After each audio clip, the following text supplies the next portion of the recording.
Hello, everybody. Welcome to Tuesday. Tuesdays start now. It has not been a Tuesday up until this point. It is now a Tuesday. Rejoice, for another Tuesday is upon us. How we doing? What's up?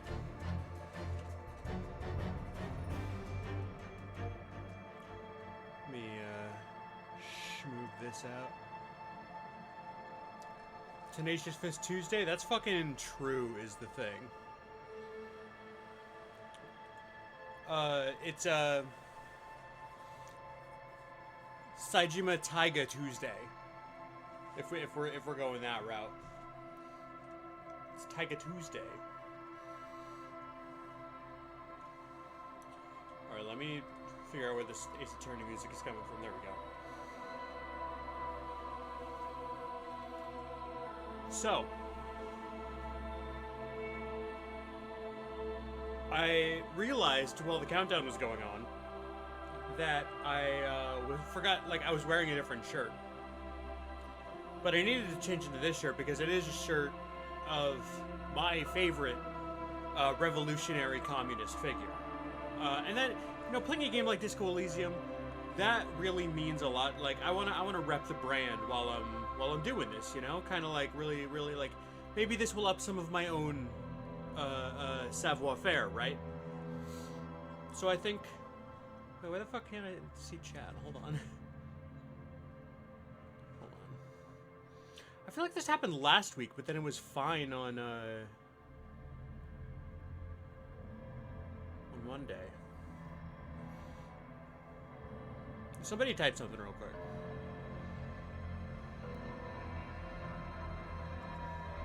I guess I can do it. Oh, there you are. Okay. Cool. It does work. I wish the messages stuck around for longer, but I can troubleshoot that some other time. Okay. Anyway, as I was saying, it's important to have the right equipment for the job. So I've got, you know, Revolutionary Communist Figure t-shirt, moose print plaid pajama bottoms, cup of water stolen from a East Coast chain restaurant. It's just the cup, not the water. I got the water myself. Shake with an absurdly long straw. Takes a while to get up there. I think we're ready to go. I think we're ready to cook.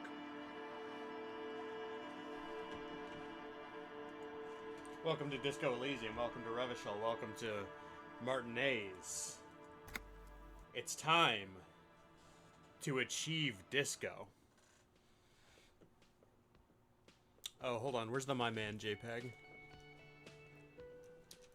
Hold on. We can't start it like this.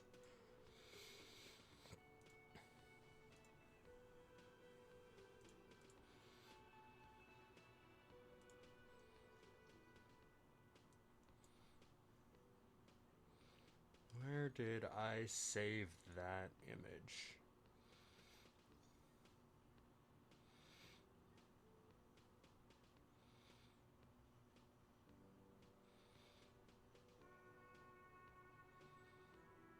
What the hell?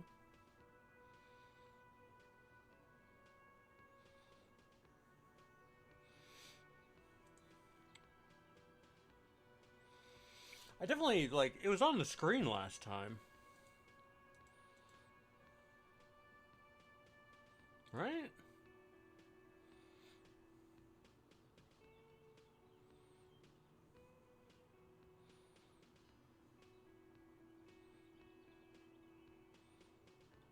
This is the stupidest troubleshooting.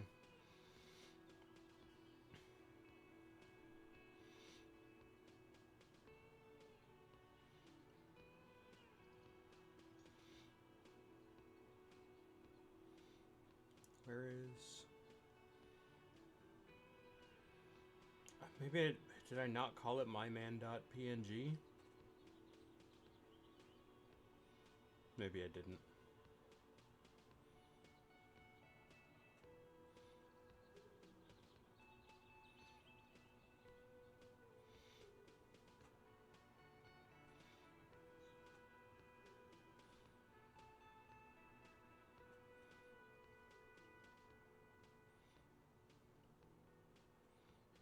Okay, well, fuck it. I'm sure we'll find some other funny bit to do. Okay. Also, is the extension still working? Can you still see my, all my shit? All my, like, my character sheet and shit?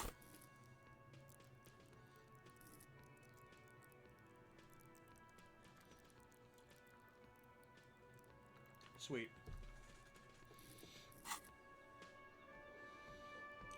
So what do we need to do?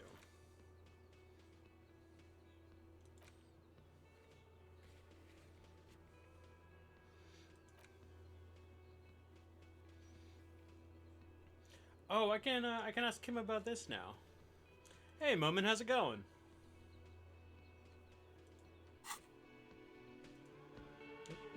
Hello again, sweetie. Are you okay? I'm very sorry I crashed into you earlier. I don't know what got into me. Oh, I'm perfectly all right. I'm more worried about you. What was that?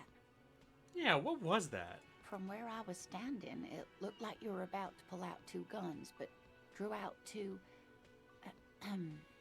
birdies instead. Well, I'm glad you weren't injured. I get that, Moment. I'm glad I'm glad you're getting by, and I'm glad you could show up. It's good to see you. All right, let's talk to. Forget Kim. Talk to me, my bro. Yes?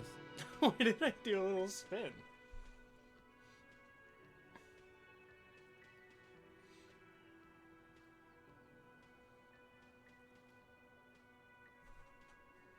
I want to talk about you. Me? Yes, you. I don't see how my life is pertinent to the investigation. We'll work better together if we have more rapport. That's a fair point. All right, for the good of the investigation, what do you want to know? Do you ever talk with yourself? What do you mean? You know, when you're thinking. Do you ever have, like, conversations with your brain? I have no idea what you're talking about. The lieutenant's conceptualization skills must be rather rudimentary. The lieutenant is a police officer of the old school. His concerns are material and extrinsic. But this isn't an old school case.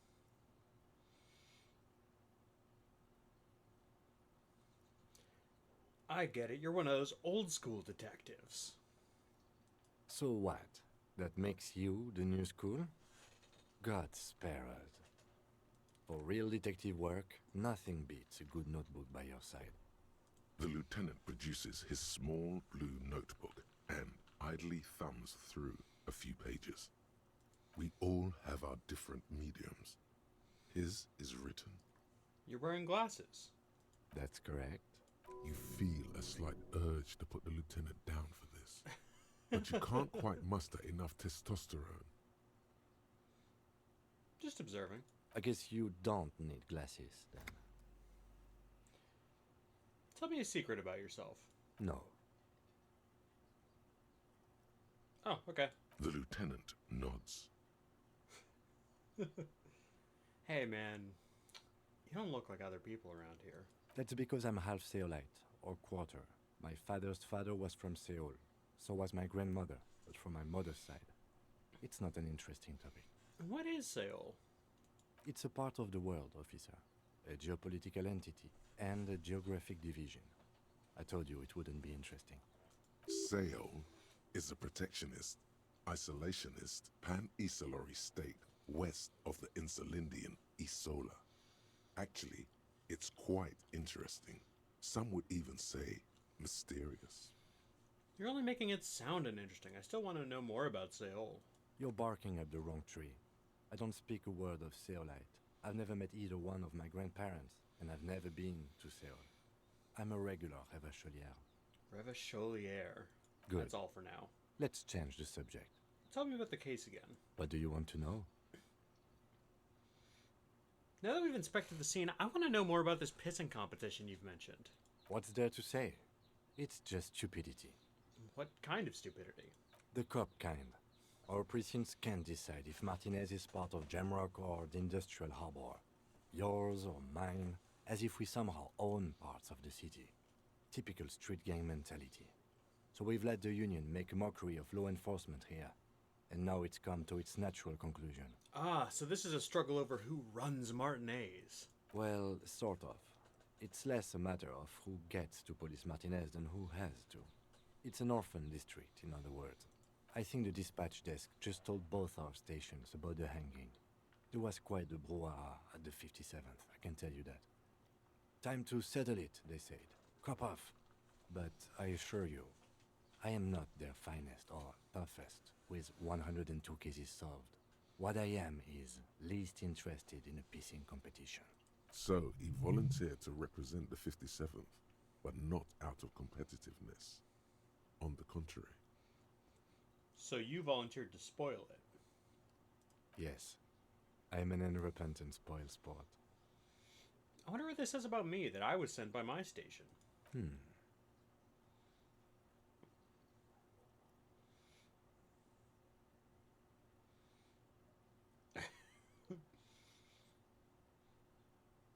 Was sent to teach you a lesson in style. There can only be one conclusion. I am the finest we have, a hero cop sent to outperform you in every way imaginable. How do I do the... Oh, I don't have the buttons. Hold on. Give me a sec. I think I need to reload my,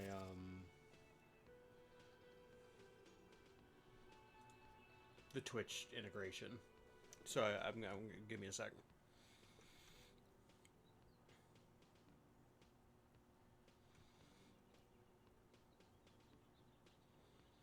And I'm going to try my hardest to not do this on stream because I'm not supposed to. It runs off a little code. So, in the meantime, I've been told by some trusted. I thought it would keep it from last time, but I suppose that's not the case. Where is it? Dashboard extensions. My extensions. Disco Elysium. Enter Twitch token. Connect. Connection established. Hey Siobhan, how's it going?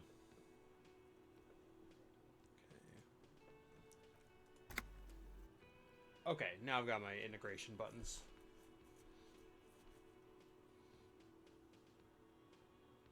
Okay, so what I wanted to do is run this poll. I can poll you guys on the dialogue option we should take. I have an idea, I just want to see if y'all's idea lines up with mine. I'll run for 15 seconds. Oh, yeah? Yes, we're introducing democracy to the system. So we voted for... I probably have an unbelievable kill count. That was my set... I was thinking about going the savoir faire route with number 1, but...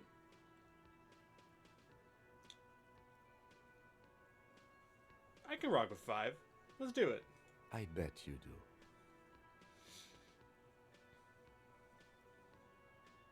Why, do you agree?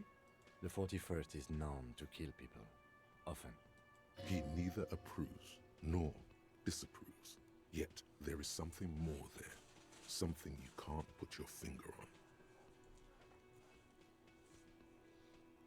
I will only use lethal force with the utmost care and precision. If you could only find your gun. Was there anything else you wanted to ask about the competition? If not, we should move. Yeah, you just, you got back from the con, right? Or are you,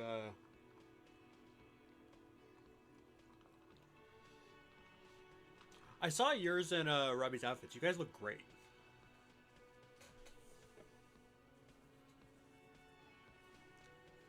What is special about Martinez? Martinez? Nothing. It's just a puddle at the end of some drain pipe. No one cares about this place. They care about sports. Most of our colleagues don't even know how to get here. North of the interchange doesn't exist. A tremble comes over you. Another after effect of ethanol poisoning, perhaps. Feels like leaves do when they rustle in the breeze, somewhere far away, below the turbine. The 41st and the 57th. The lieutenant was right. It's not about who gets what's north. It's about who doesn't. Okay, enough of the competition then. Tell me something else. Yes, it's a wholly pointless matter. Forget I ever mentioned it. Ooh, new skill point. Okay.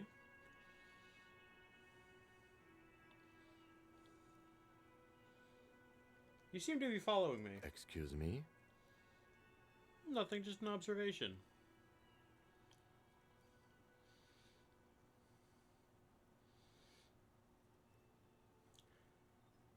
Oh, nice.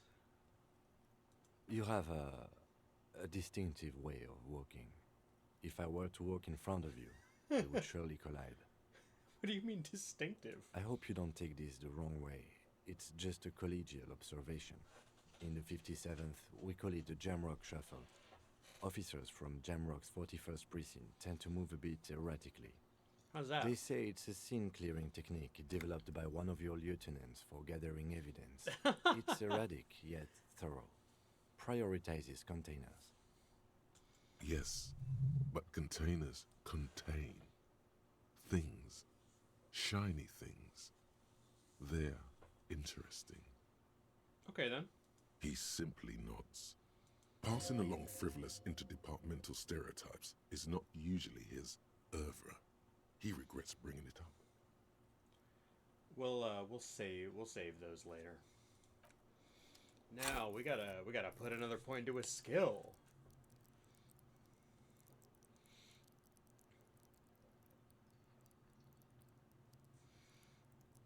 I think this might be a good time to get a more baseline thing up, like logic.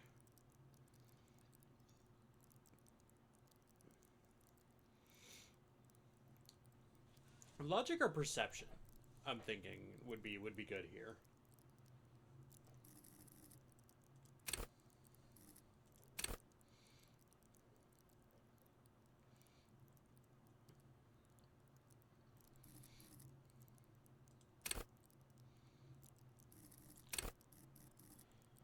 Yeah, logic is my first. We'll keep perception in the back pocket, I think.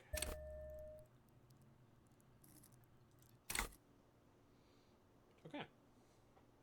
Right, so we need to find a place to store the body. That was what we were doing last time.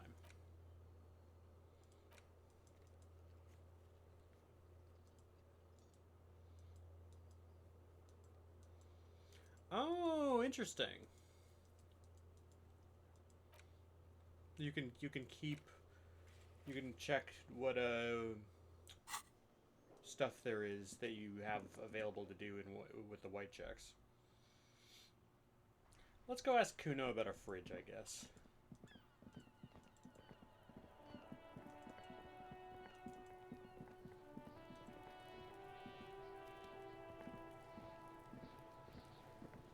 Fuck does Kuno care? Kuno, I need a fridge to stash the body. For the fuck gimp. Good thing you asked the Kunmeister. Kuno knows a fridge. Perfect for freezing I thought you would. Where is it? Bacon Man's in a rush. But what's in it for the Kuno? What's the return on Kuno's investment?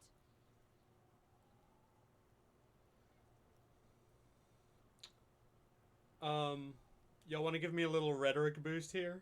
See if we can get this to work.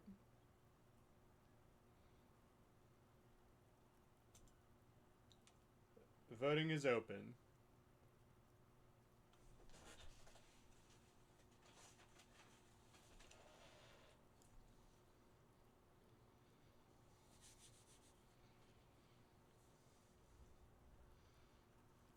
Okay. Let's take a swing. Kuno's a poor kid from a poor neighborhood. Say your job is on the line. He'll sympathize. Am I sure about this? Sounds sort of weak. No, it's not weakness. It's sincere. Do not confuse sincerity with weakness. Say it. Trust me. Kid, this is serious. My job is on the line. If I don't get this sorted, I might actually get fired. The fuck are you doing right now? The fuck is this shit? Don't pay attention to him. Just keep telling your sad story. Never give up. Never stop telling your tragic tale. I've lost almost everything, Kuno. My memory, my money, even my name. I can't lose my job too. Please help me. It's not that dramatic. We can just send the body to processing. Kuno's never seen anything so lame. Listen, pig. If you were Kuno, the fuck would you care?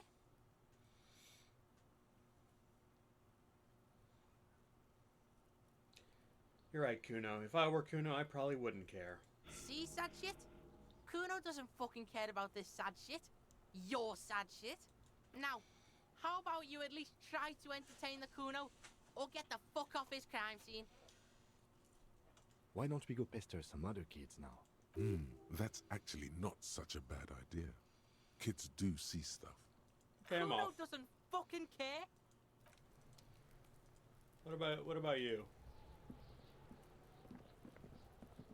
Kuno, the pig's getting pretty close to me. Come to snuff my shit out, I think. Okay, bye. I'm suddenly not interested. This trash container is locked. The sliding lid has a padlock that says, "Whirling in rags." There's something in there, not necessarily connected to the case, but still. Why am I looking at you, trash container? You're just a trash container. Well, it is a container. Maybe you're prioritizing it. Lieutenant, what do you think could be in there? Trash, food waste from the cafeteria. They lock these containers to keep the derelicts from flocking in. Could be evidence too. Seems like a reasonable assumption. Mm-hmm.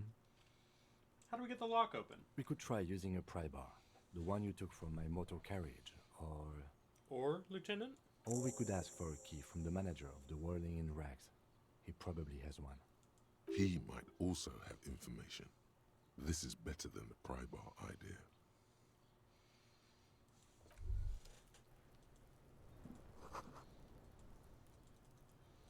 Okay.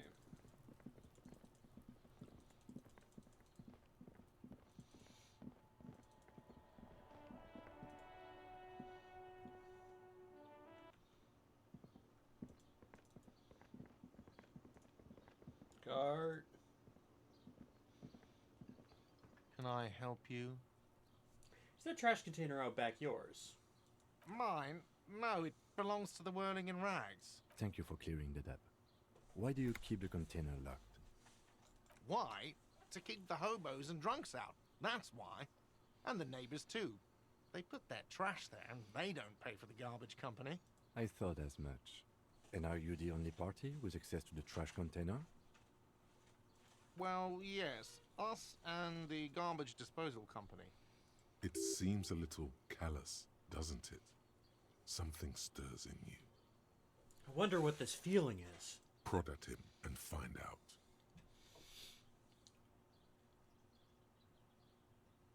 We need those keys. What do you need them for? It concerns the case. Please cooperate. Just bring them back once you're done, please. Goodbye.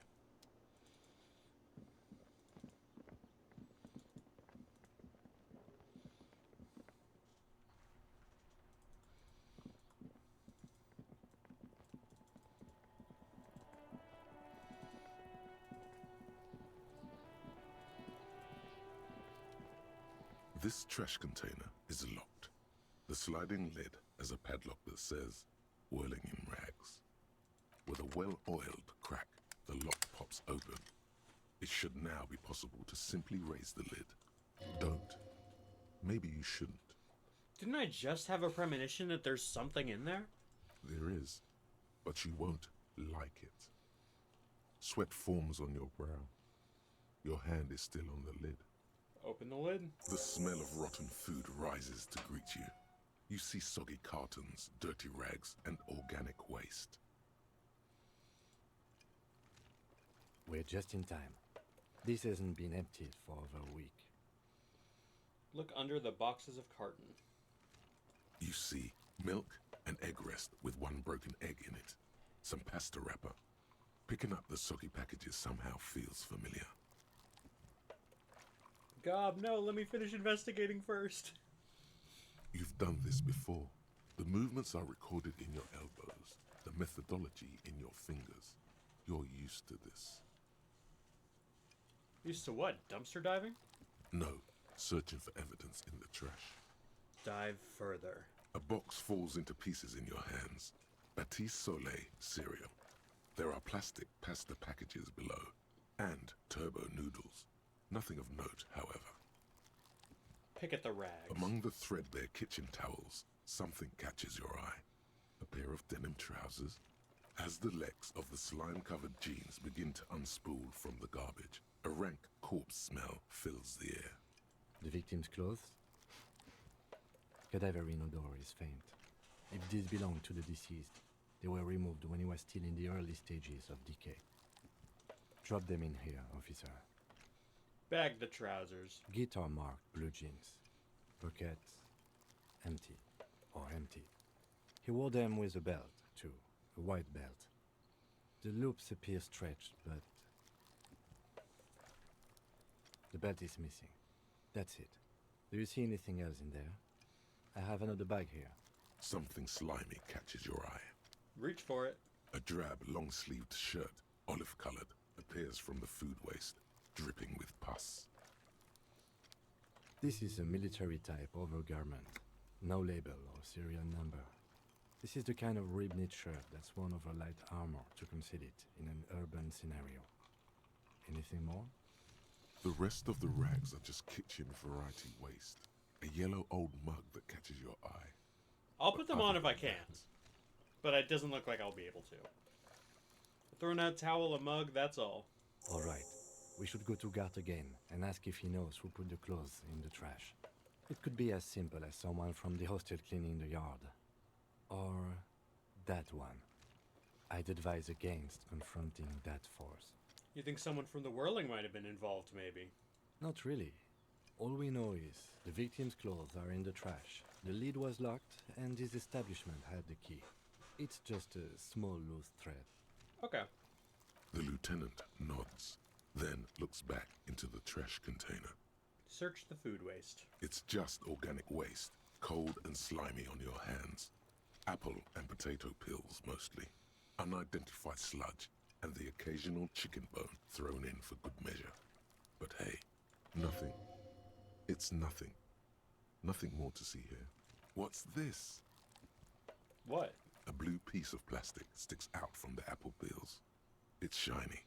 Looks like the corner of something. Pick it out. Something larger. A clipboard. A blue plastic clipboard with moist papers hanging from it. They look badly damaged, but you can still make out forms and notes, written in a man's handwriting. Officer, is that your paperwork? I don't know what this is. It is. Look. The plastic has the RCM street grid on it. You've even got an autopsy form in there. If you don't mind me asking, how did this get in the trash?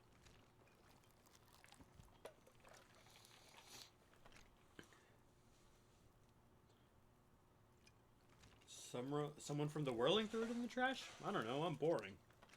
Boring. Try dangerous. You should do a thorough inventory of that. Be sure some has not fallen into the hands of the RCM's enemies, organized crime, or worse. Official notes sometimes contain informants' names, even undercover operatives. Okay, I'll do that. It would also not hurt to start taking notes on the case. Now, tell me what your eagle eyes see. Or are we finished? Some items, such as the ledger you found, are interactable. Go to your inventory and select the Interact tab to read your paperwork. The mug. I'm getting that mug, too. You pick out a broken mug with an oddly racist depiction of the yellow man frolicking in saffron. Oh, brother. An antique? Only in its social sensibility. Close The the lid. container sounds a muffled gong. That's one thing off the list. I think we got it all. Wow, so someone's been a little boring. What? Yes, my standard liege. Someone's seen all sorts of wild ideas pop off and thought, I'll take the boring one. The regular, please. The brown. Kim, am I boring? You? I wouldn't worry about that. See? You're so regular and vinyl brown, he doesn't even want to talk to you about it. What is this? Picking on me for not being crazy enough? That's the least of my concerns. No need to be defensive. The regularity, the brownness, the cut and dry have their appeal. A very standard appeal. I like brown. Of course you do. And maybe some black shoes or a pristine white shirt to go with that. It's official. My lord's copo type is regular cop. I'll let everyone know. I'll send out a telefax. Wait. This will be my capo type now? Yes, the type of cop you are, sire. Think of it as a caste, a class even, a nation of regular law officials that you belong to. It comes, of course, with the usual benefits. Yeah, we're on average Harry time, so send it out. I'm not ashamed. Done and done. No actual communiques will be sent, of course. That would be too dramatic.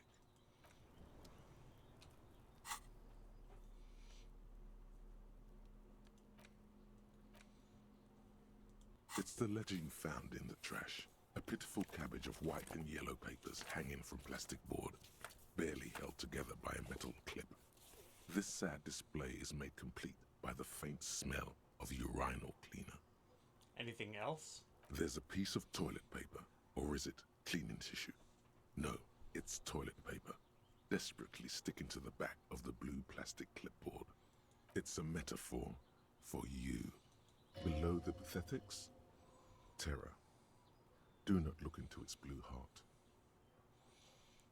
Inspect the toilet paper. It's just toilet paper sticking to the back of the plastic clipboard. You can take it off if you want. Maybe it's kitchen tissue? They look exactly the same. If you want it to be kitchen tissue, it can be kitchen tissue. It's not though. It's toilet paper. Take it off.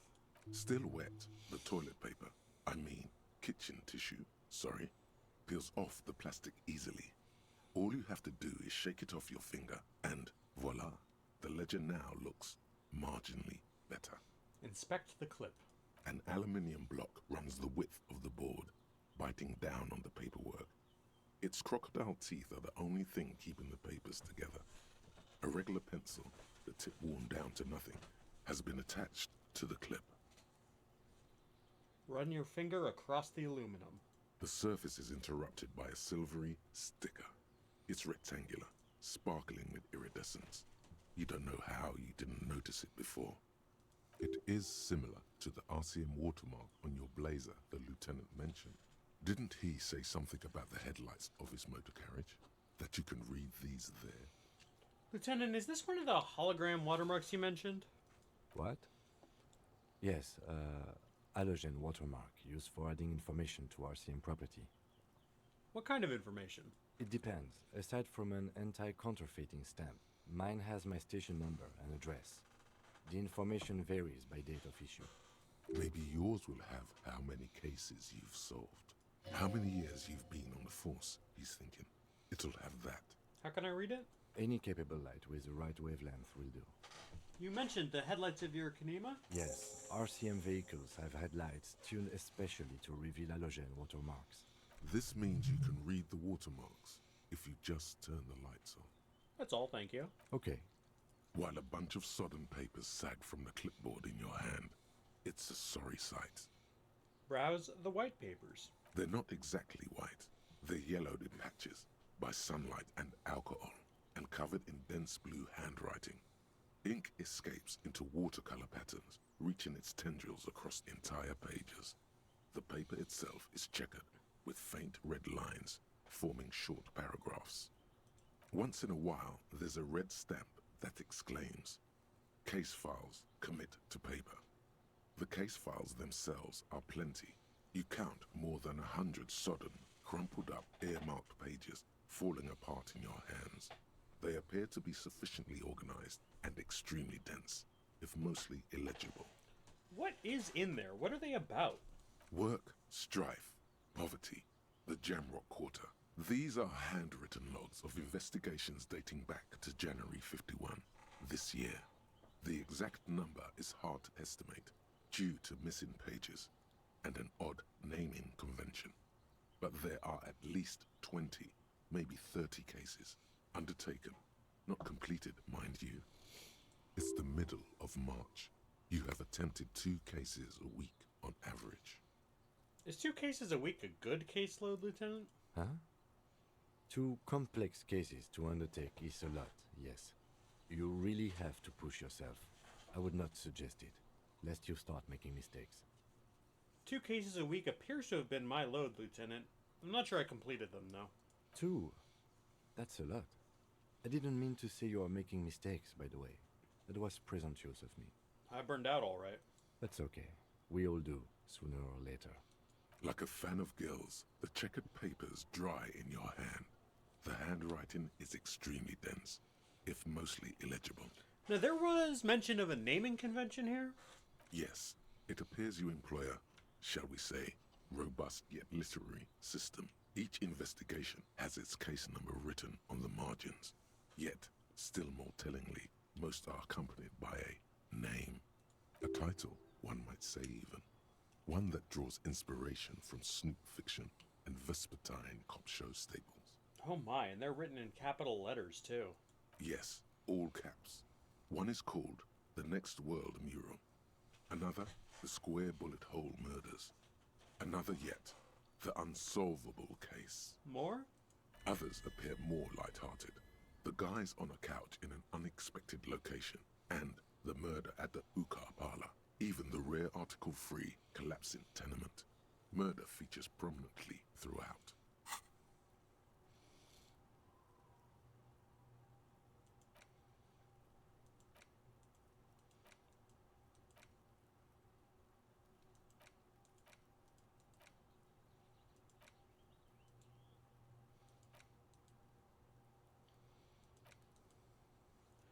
Okay, so I need a skill point to do that.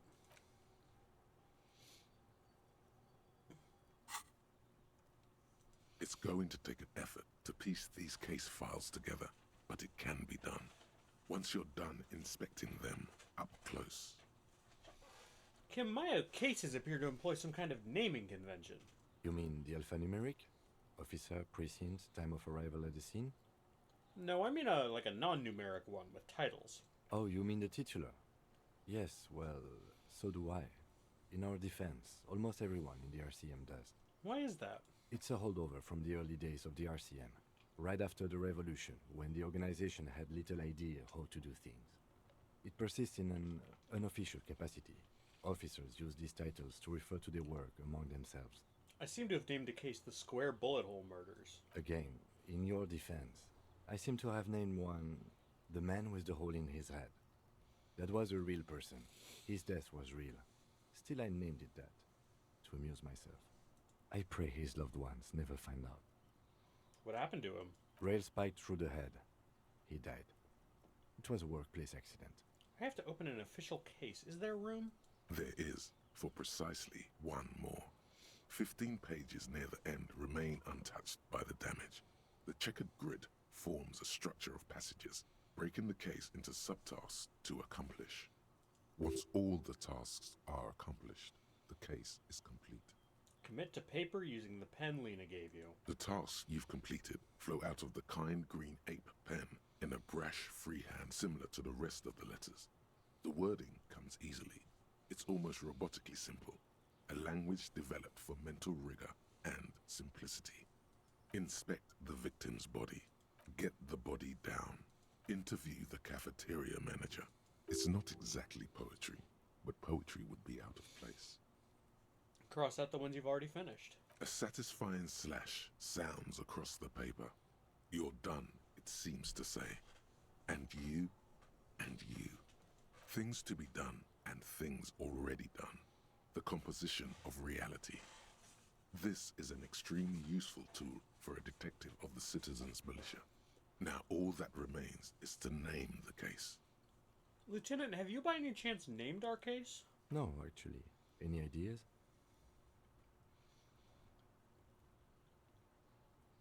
The Hanged Man. Great. That's great. That's actually what I was thinking too. The Hanged Man. Good, strong name. We have a very good name for the case now. I'm going to start calling it the Hanged Man. It's good we sorted this out. I've done inspecting these. You don't exactly close them, so much as distance yourself from the smelly papers.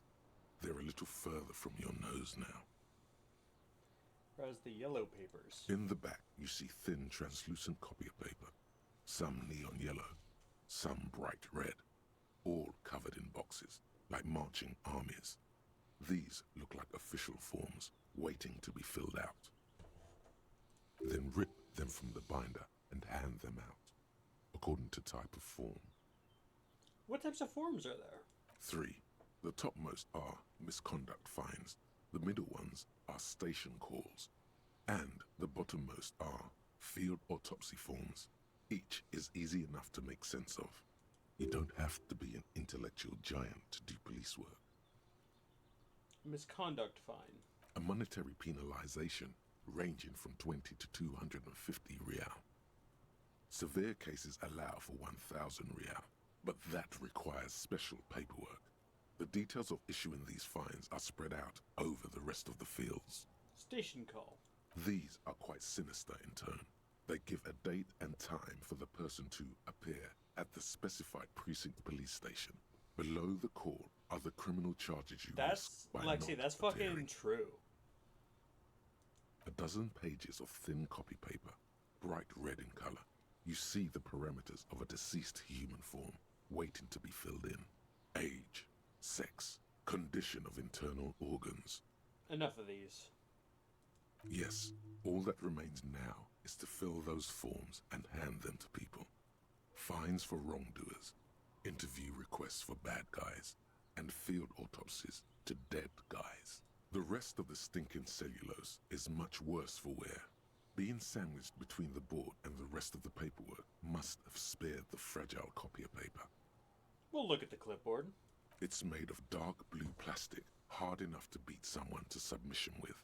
The edges are rounded, however. The U4 size board feels thick and heavy in your hand.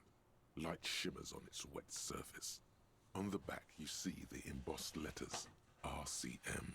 What did you say the color was? Blue. The blue heart. Don't look into it. I'm a little quiet. Okay, hold on. I was leaning. I was chilling. I was pretty far back. Shake the ledger. Something rattles inside, ever so lightly. Is there a hidden compartment? Permeables. It's not hidden per se. The compartment is made for permeable materials that would get damaged if something happened to it. I'll peek inside. The plastic shimmers like lapis lazuli, but it is not see-through. You cannot see to its center. How would I open it? With your hands, U4 sized pages hang from the clip screwed to the top of the board. Smell the ledger. The acidic stench of rotting food is rubbed off on the cellulose. It now forms the base of the experience. This base surrounded by a faint air of spoiled meat, the stuff of death itself, and then sprinkled liberally with the citrus zest of toilet cleaner.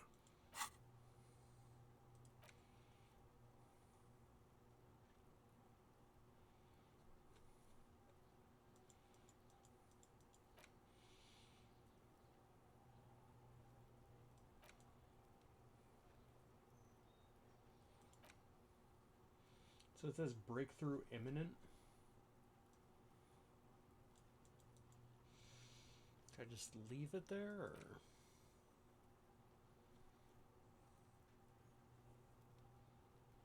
If you leave the current dialogue tree and finish, okay. Oh, here we go. Lonesome, long way home. Here we go. Home awaits. Walk past Station 41 and through the market, past the Boogie Street spearhead to the other side of the lake, the frozen eye at the center of the district. Then past the video rental store on the corner. There, at the end of a street lined with pine trees, a small house no larger than a matchbox, 11 Voyager Road. You no longer live there. Those times are gone. And so are those people. Why did you come here? Why are you still here? And where's the dealer? You have to get back to work. That's all you have now. Speed gives one sign? What does that mean?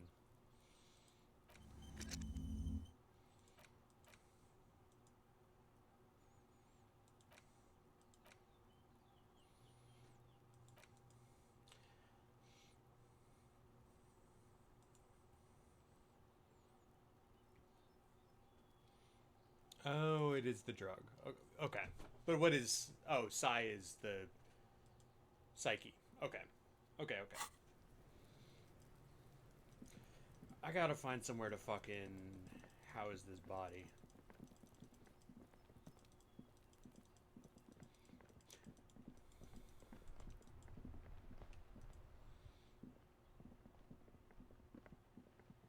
Hello again, sir.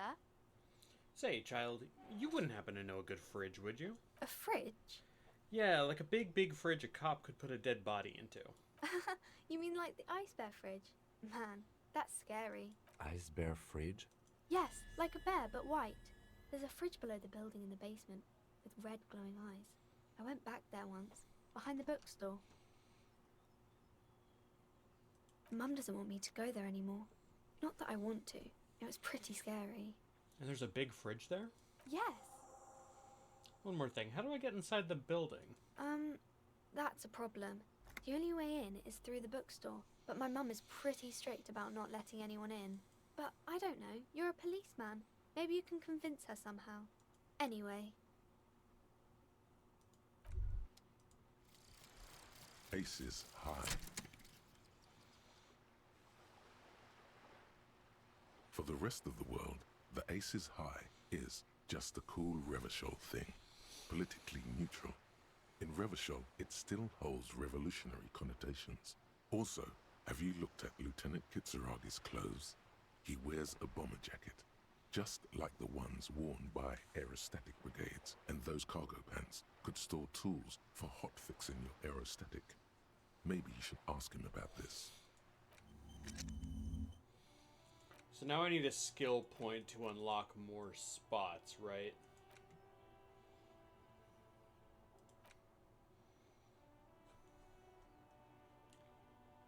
Yeah, empathy towards Kim and +1 esprit de corps.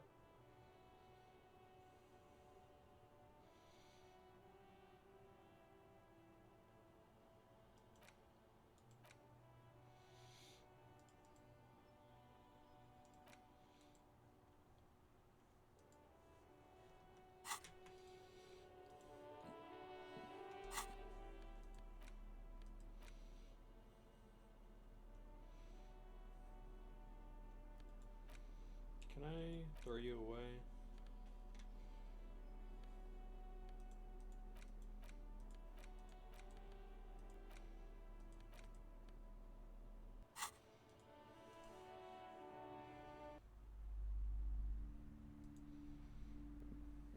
Hello again, esteemed officer, and welcome to Crime, Romance, and Biographies of Famous People.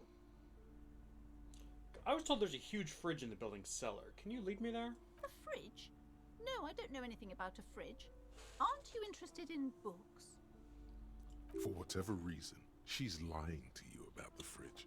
Seems like you have to find your own way to the cellar.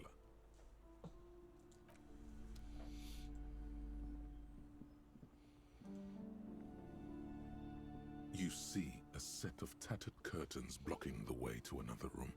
A strange cage-like trinket dangles from the curtains. Excuse me, officer. The back room is strictly for employees only. Examine the strange cage-like trinket. You see some kind of charm, an irregular polyhedron assembled from bones, sticks, and straw. Inside, a disturbing fish head with empty eye sockets stares at you. Aside from poking at it suspiciously, there is nothing else to do with the fish head charm at this time. The curtains remain shut before you. Shopkeeper, what's behind the curtains? Nothing. Now please go back to browsing the books. Don't you feel compelled to look at the books? The books are all you care about. She speaks almost as if she's trying to put a spell on you, urging you to buy more books. Oddly enough, the more she tries to draw you away from the curtains, the more alluring they become.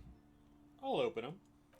Just as you're about to pull apart the curtains, the petrified voice of the shop owner cries out once more. Sir, don't touch that.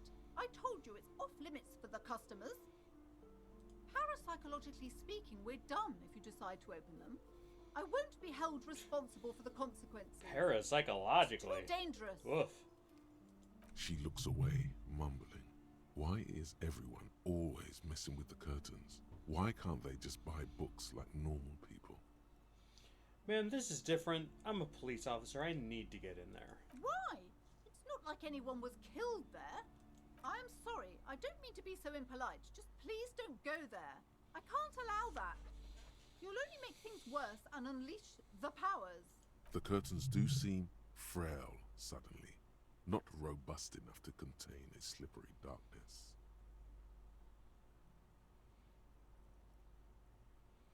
But I sense this place calling for me.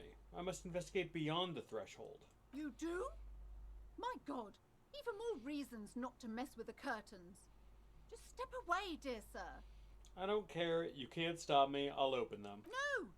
Please just talk to me, officer.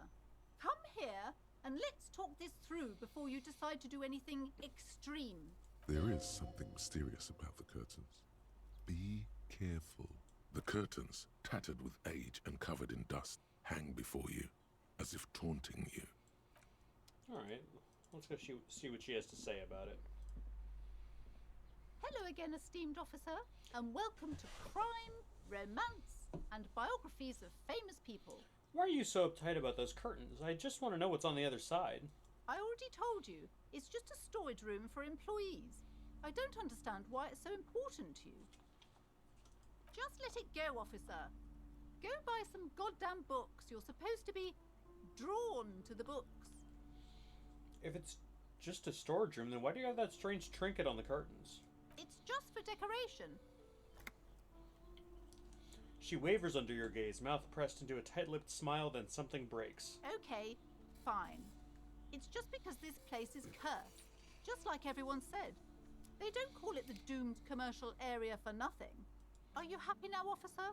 Happy that you've ruined everything? Why didn't you just tell me right away it's the curse? It's not good to talk about the curse, not in detail. The negativism, it's dangerous. Talking about the void wraiths angers them. Wow. Void raves. You have new words. How does this curse manifest itself?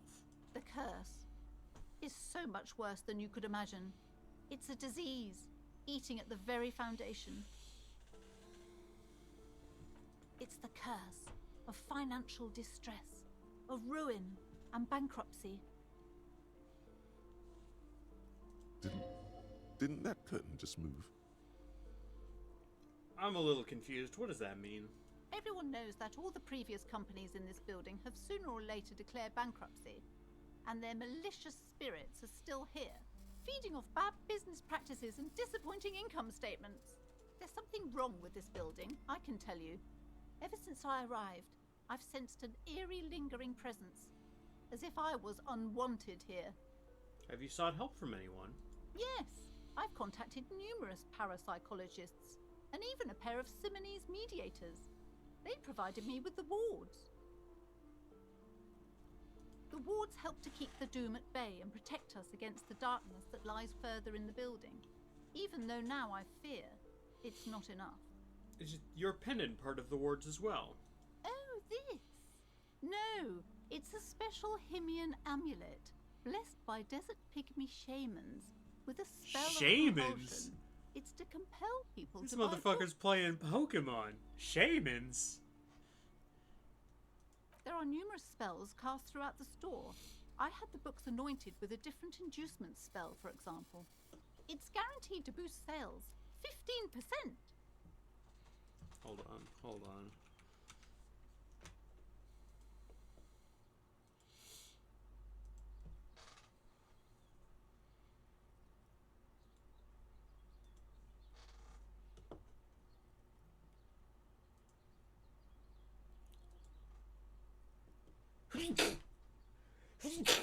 Oh, excuse me. Hold on. She's hiding her Pokemon back there? Fucking, we gotta get in there now. Mar, what the hell did you just type?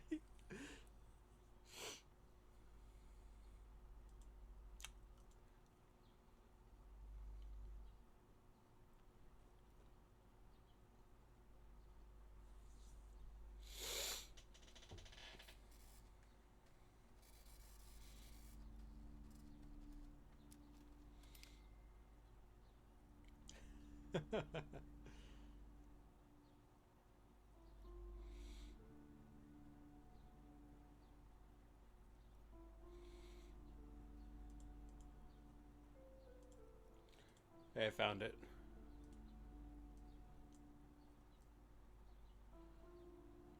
Oh, this is kind of fun. Kind of fun and funky. Hold on.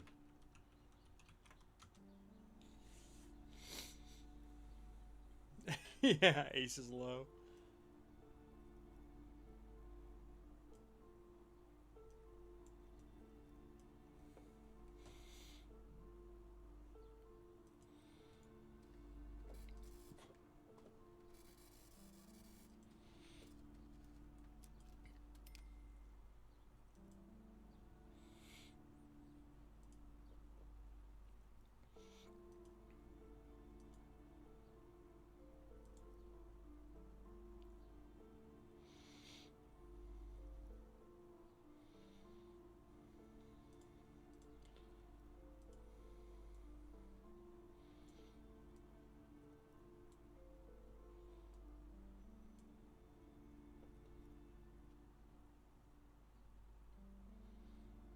There we go. Would you like me to take the case? I can investigate, see if the curse is real. Most certainly not. I don't want anyone who's not familiar with the psychic arts to get involved in this mess. Stay away. Leave the spirits be, so they can return to their slumber. Seriously? I need to get to the fridge in the cellar. It's a police matter. I have a dead body to take care of. A dead what? Oh my god! A victim of the curse? The curse has started killing people? It's killing now? You're right, the curse is worse than ever, which is why you need to let me in there to investigate. You're right. It's worse than I imagined. We definitely have to contain fuck. it now. Oh shit. Oh no. Okay, we're back.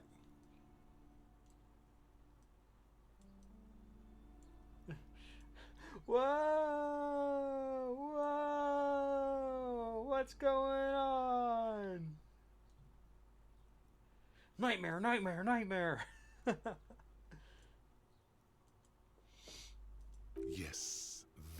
your chance. This is your chance. Only a paradetective can solve I don't know if this Martinez case. can take an earthquake. Well, it's gonna. This definitely softened her up.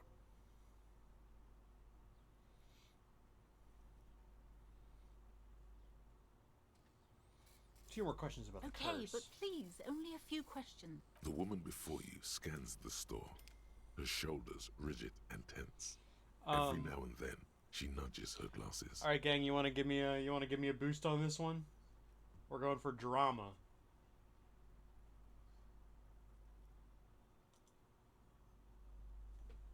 Clasping my hands together in prayer. Please, spirits of chat, bless me.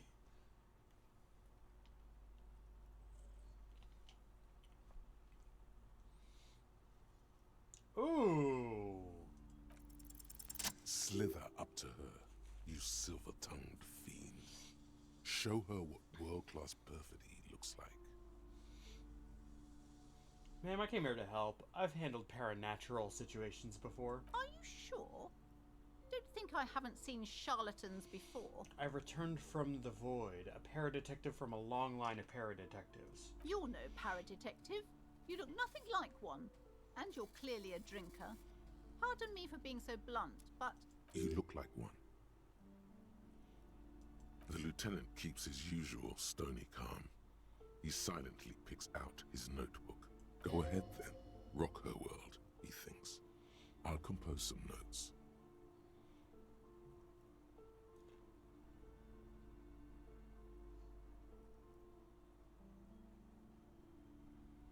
You see, it's necessary to drink the spirits in order to contain the void. How do you know all this? Here we go. I am the Void Revenant. I have the power to debat all the bad energies. I should have realized. A pattern lies within the fabric. The hand of fate guides us. Our meeting couldn't have been mere chance. Perhaps you truly are the one to deliver this woman from the doom. But I am not the only one at risk. I have to think of my daughter. You are certain you can help us? Keep us safe? I can't allow any collateral damage to hit us. No problem whatsoever. Your family is safe. The phantoms are no match for me. If you promise, good officer, then you might be our last hope. Do you swear it? On my honor. Thank you, sir. There's one more thing I haven't told you about yet. The entity. Do not act surprised. You know of these things, sire.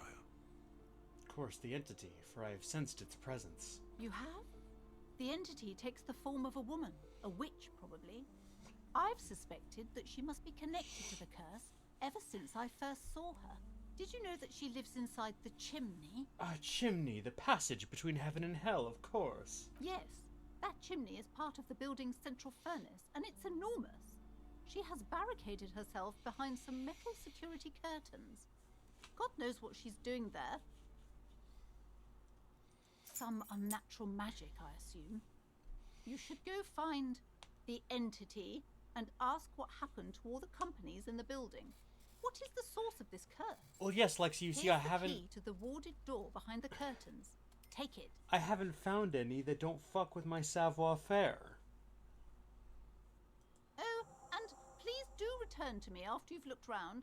I'm quite anxious to know what she has to say about the curse. What you discover in there. Unbelievable darkness and ruin. What you discover?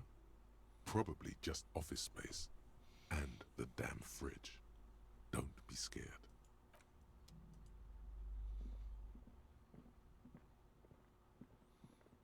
You see a set of tattered curtains blocking the way to another room.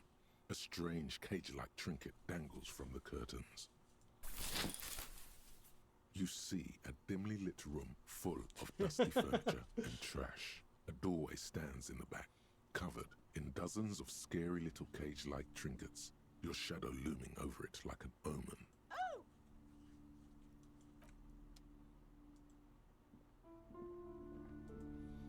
Oh my god, Chainsaw Man?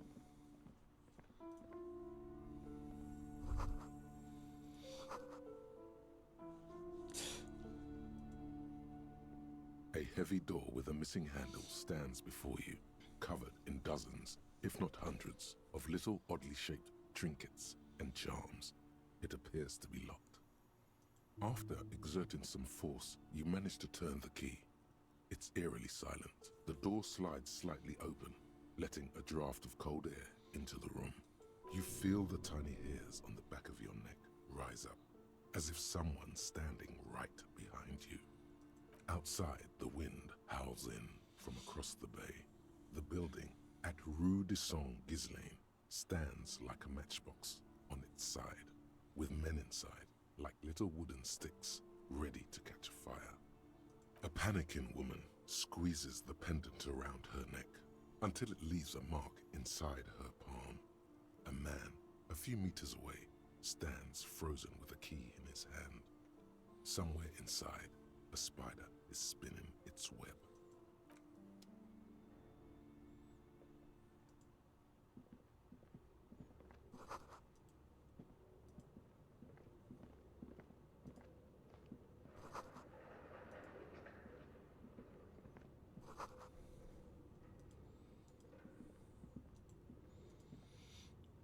What is this place? Looks like a gym to me. Yes, but no one's been here in ages. I doubt the electricity still works. Good thing we have a flashlight on us. Don't forget to take it out of your bag before we move on. An eerie feeling rises in your chest. Let's just keep going. I'm sure it's just a regular abandoned house, nothing mysterious here. Sounds good.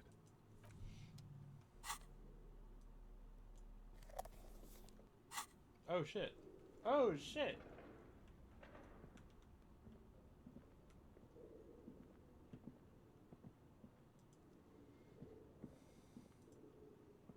Yes?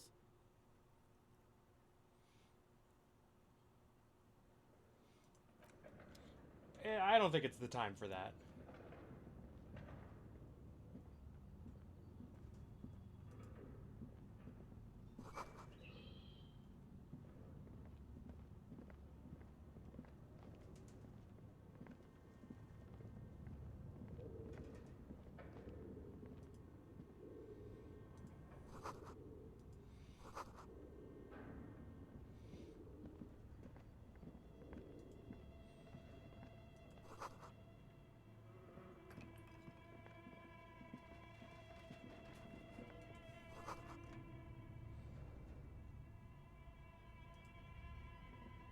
Yes?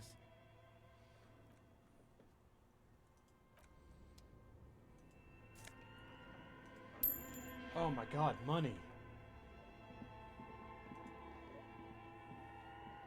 Your flashlight slides over an old green chalkboard covered in scribbles, sketches, and schemes, like some ancient cave mural. Some of the writing has faded with age, but you can still make out sections here and there. Photos and drawings have been pinned to the board. These lithe, pointy-eared creatures appear to be different types of welkins. You make out autumnal candle welkins, casting wax-based magic. Translucent welkins, with organs shining under their skin. And even ether welkins, hailing from the vast emptiness of sidereal space. Who are all those creatures? Fantasies of a tortured, feverish mind? One of the welkins, towering among the rest, appears to be different, however. It's Vara Hamira, a high welkin, his face white and scarred like cracked marble. This is clearly a Welkin supremacist. The note says, all non-Welkin races will be purged. The Haldor, the Twarg, the humans, and even headless men, all of them, purged. Imagine a world filled only with Welkin. What the fuck is going Green on? Welkin, Dread Welkin, and the High Welkin to rule them all. An inordinate amount of time has gone into drawing these little Welkin creatures. One of them is a Welkin supremacist. Mm-hmm. Political commentary. That one has a great beard, too.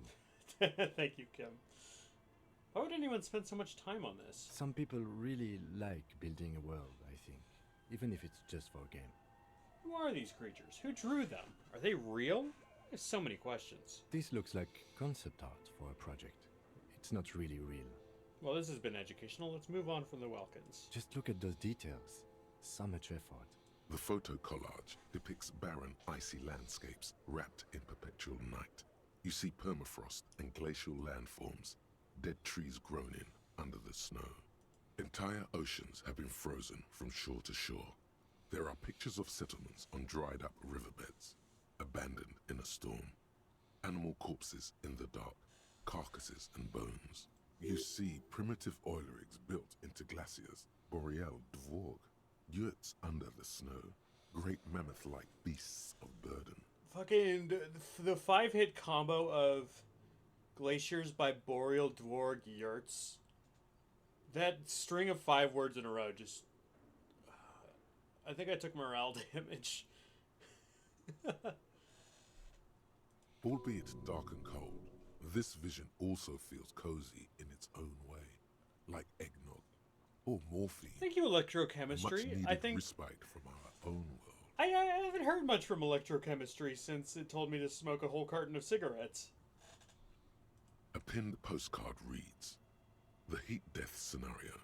A desperate fight for geothermal energy engulfs the world as Wirral becomes untethered from its sun, drifting through the universe." This is a monthly calendar from the year 50. Cryptic words like sprint, daily minimi, and GPI span the marker-drawn grid, the grand scheme of production and money. Keep reading. What happened?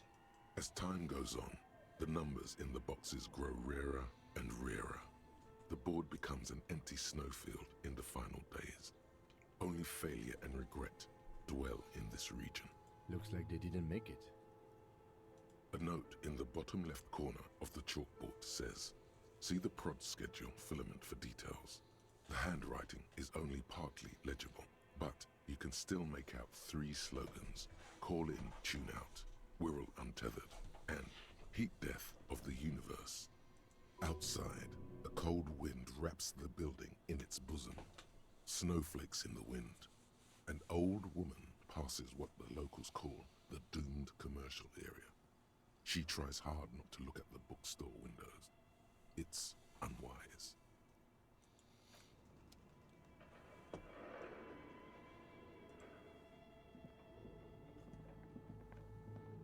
This appears to be some kind of machine with a cube-shaped heart and a wired framework. The keyboard has a rectangular on-off button. A piece of paper still hangs from the printer. A radio computer. Just sitting here without anyone inside. But we are looking for a fridge, and we are pressed for time, so... On the other hand, it's not that I'm not interested in abandoned radio computers. This is the Ream Civic radio computer, model RC5120, equipped with a Feld mainframe and a Ream-compatible printer. Do you think I should turn it on? Maybe the body has stopped decomposing somehow. I don't know. You're in charge of this expedition, officer. The machine lights up like some prehistoric animal stirring from its slumber, revealing fluorescent play and print keys on the keyboard. The hatch on the machine's central compartment is wide open. It's empty like a beehive without its brood. Some cables have been left dangling, disconnected. This is where the memory should go. Nothing happens. Nothing happens. Something's missing. There's no tape in the player.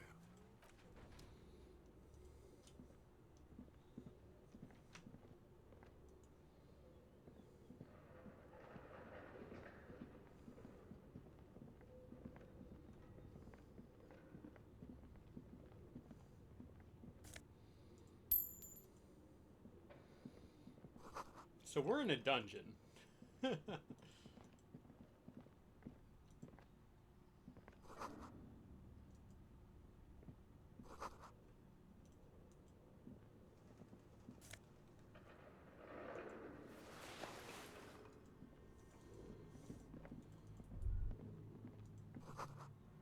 Is this Emma's atelier?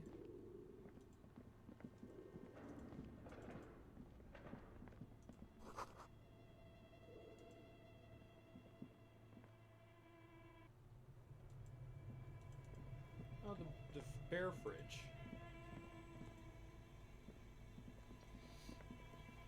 see a terrifying ice bear with a strange compartment in its belly. The door is covered in frost, and the bear's eyes are glowing red. The bear looks oddly realistic. Is it taxidermy? Crack open the A door. gust of freezing cold air rushes to greet you. You hear a low grumble as the bear regulates itself. This is the inside of a refrigerator. The lieutenant takes a peek inside. His hand has found the holster of his gun. Look inside. The shelves are empty. All you see are crumpled ice cream wrappers with the brand name, Revachol Ice City. A handwritten note has been attached to the door. The fridge is huge. This is clearly the fridge. It looks big enough for 2 corpses. I'll take the note. You pocket the note and the little fridge magnets keeping it on the door. It's certainly an eccentric choice, but it is capacious and cold enough, too. But the optics on this are awful, he thinks. We need to be as silent as we can. Your visual confirms you could fit 2 more bodies in the ice bear fridge. Shall we go and get the body, then? I'll take the head, you take the feet. The stairs won't be easy, but we'll manage. Okay, let's The do body this. is heavier than you expected and stinkier. It takes half an hour to get it down to the basement. Then 10 more minutes to stuff it into the fridge. The lieutenant takes a step back to admire your handiwork. Beautiful.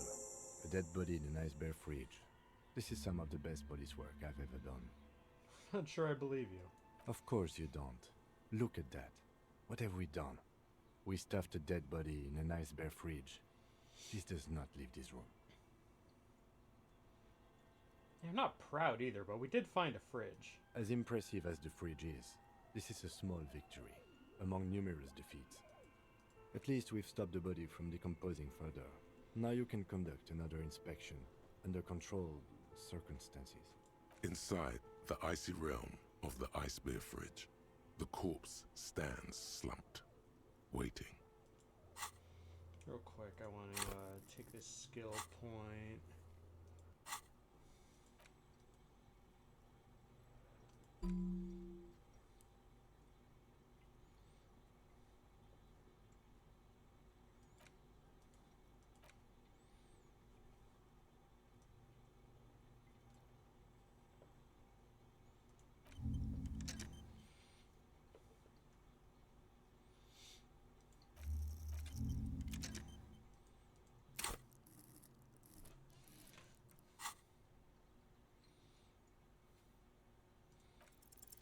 Your arm Let's reaches out, fucking go. and your eyes close. Let's as if fucking by their go. own volition. It's dark all around. You feel cold, dead flesh through the latex glove. Oh, It's 42% right under chance. the palm Nothing of to your me. hand. I'm gonna solve this case today.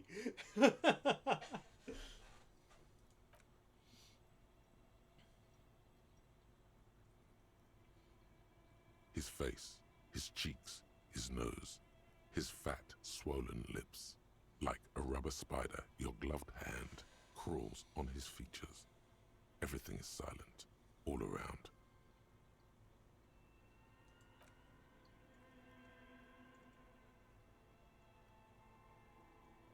The oral cavity is cold and moist. A ball-like tongue attaches itself to the base of the mouth, lolling around like a scallop. A vision of black and dark red death, pried open by your hands and studded with teeth. Looks like he's laughing. Death fumes rising from his throat. And there, in the back of his mouth, above the bell of the uvula, right in the soft palate, you see a hole, barely visible to the human eye. It is swollen shut, almost vanished. No larger than 0.4 centimeters in radius, the edges appear darkened. An abrasion collar. This is what we're after. I see it. A black trickle of liquid runs into his throat from the wound. Your index fits right in there. A tight tunnel of flesh opens up. Holy Tissue shit, damage. we're getting in Wide there. enough for 2 This is fingers. gnarly. As you push both in, you reach through his mouth, right into his brainstem.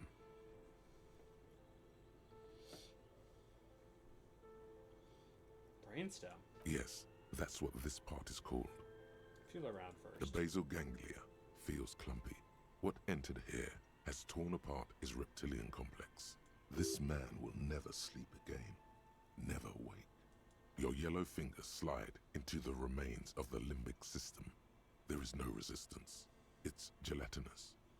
The slug-like structures are damaged too.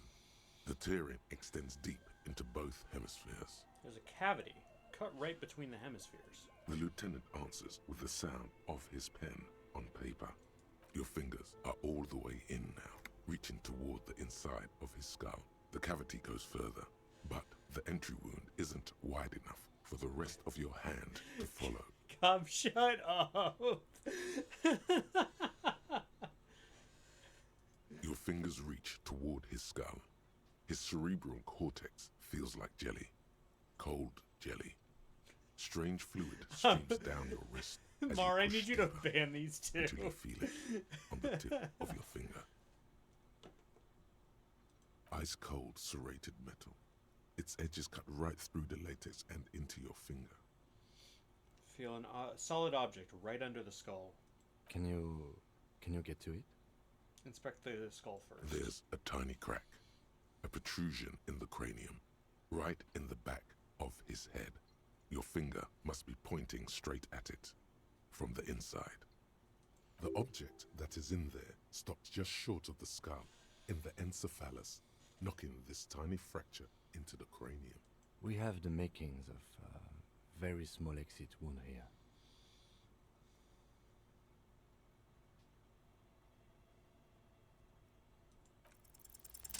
Oh my god. Whoa. I don't know why the 93% check was the most nerve-wracking for me, but... You pick the object between your index and middle finger. It feels sharp, like metal. With your face twisting from pain and concentration, So between- all you need okay. to do is just... I got it. Good, good. The inside of the head feels cold and smooth, like a glove. Sweat dripping down your brow.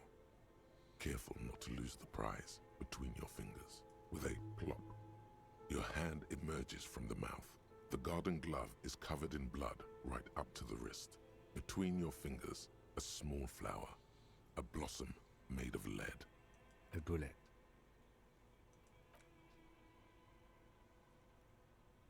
The bullet falls in the bag, leaving a smattering of blood on the plastic. He raises the bag under his eyes and says, A non-caliber. Rifled. Some kind of brittle alloy. Fractured on impact. Keep it, Lieutenant, as a gift. No, you deserve it. We can log it later. Looks like we need to add one more item to your injury list. Injury number 4. Oval entry wound with an abrasion collar. Soft palate, back of mouth. High velocity. Temporary cavity in brain tissue. Small exit wound on the occiput. How does that sound? Sounds about right. Opinion, fatal injury. Agreed. And one last thing. We can now fill in injury number 3. Ligament mark. Opinion, non-fatal. Post-mortem. Treatment. he's proposing the bullet was the real cause of death, and the hanging an attempt to conceal this fact. The ligament mark, the fractured hyoid bone, it was all treatment. Yes, and the belt around his neck, the hanging, even dragging him to the yard. All of it was done after this man was already dead. Agreed. I have had my doubts since you showed me the tracks. Why did they carry him over? Why not march him, I thought. There was no satisfying explanation. There have been other signs too. Small things. We were right not to assign hanging as cause of death, as the perpetrators expected we would. No I might be such- the greatest detective ever. I might be the best in the world at this. We didn't fall for it, he thinks. There's pride in there. There is, of course, the very real possibility he was both shot and hanged. Who would do this? That's for us to find out. But this, it will make finding them just a little easier. Why would anyone do this? To hide something. The real killer, the real motivation, what really happened here. Maybe they just shot him while they hanged him? To put him out of his misery? It's possible, but it does not explain all the other dubious things here.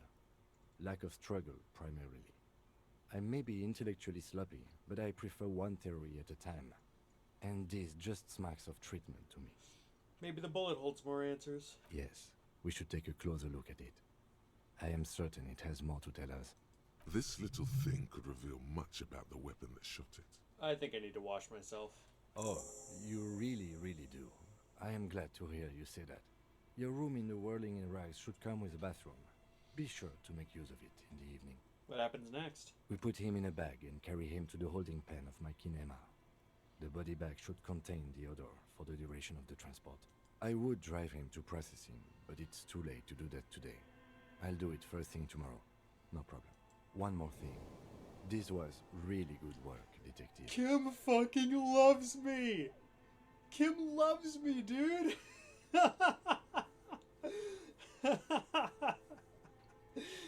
Let's fucking go! Eat shit, Kuno!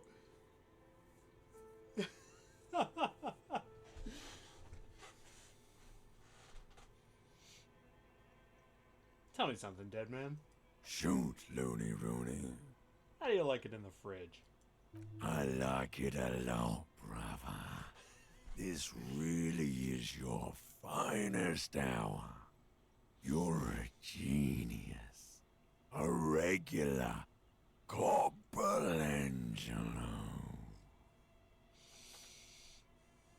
Come back later, Corpo. Amuse yourself with my frank manners and my memento mori features. If possible, also, see me in your dreams. I'll examine one of the ice cream wrappers. A friendly cartoon bear smiles back at you from a glossy cellophane wrapper. It looks nothing like the fridge, or the decomposing body in it.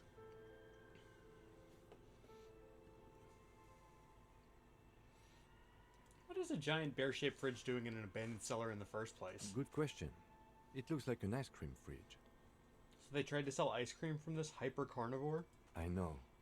What an unfortunate marketing choice. What is even worse, the bear is still costing them money to this day. The electricity bill must be catastrophic. On the other hand, it did help us with a certain corpse situation. Lucky us. Indeed. Refrigerated meat is much better for coroner's work.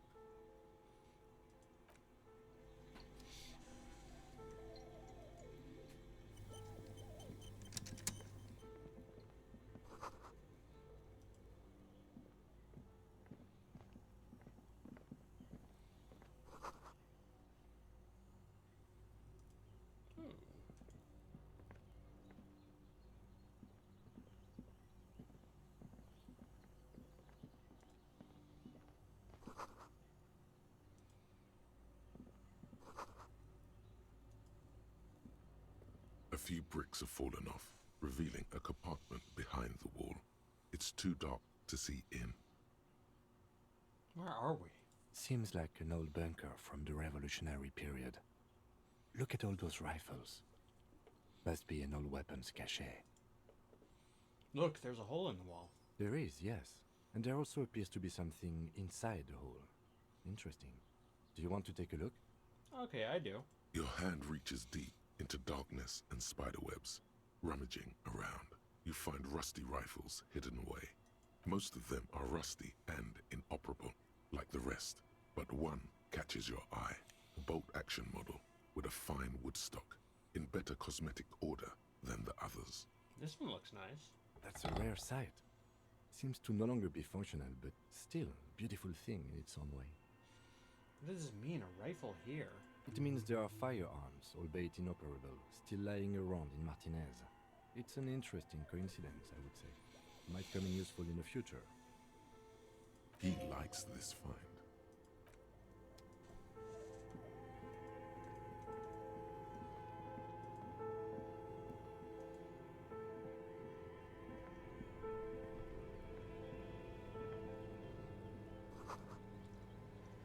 God, all this shit is still running. That's why her fucking...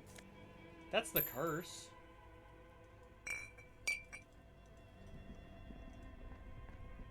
Two cables are plugged into the breaker box. The red one leads to the ice bear fridge, and the black one to the ice cream maker nearby. I wanna... Two cables are plugged into the breaker box. The red one leads to the ice bear fridge, and the black one to the ice cream maker nearby. Something close to you dies with a soft electric purr. Why did you do that?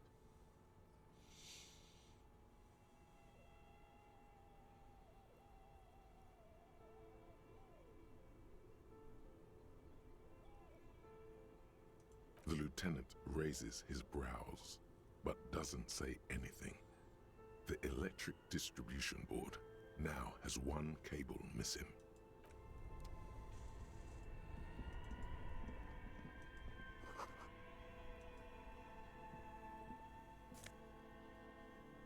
Insane mesh tank top, +1 drama. Okay, hold on, hold on.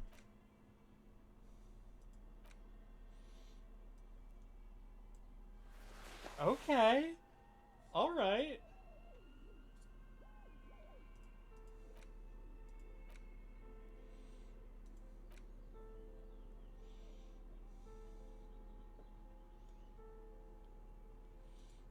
Starting to really get somewhere.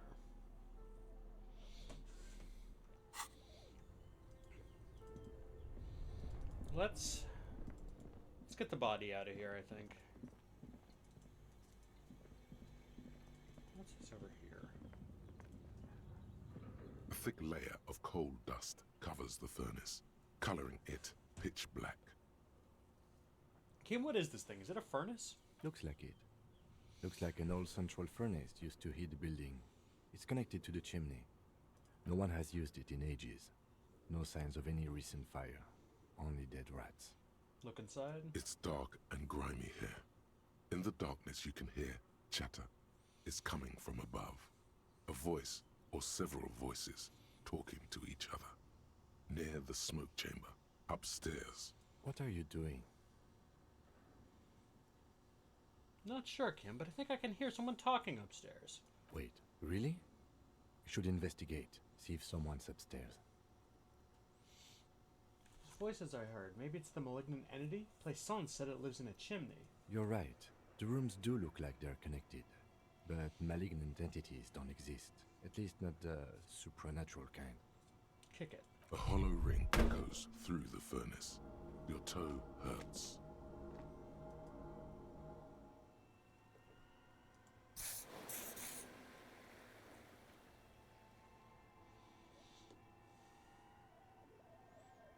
That gave me a bonus to this check.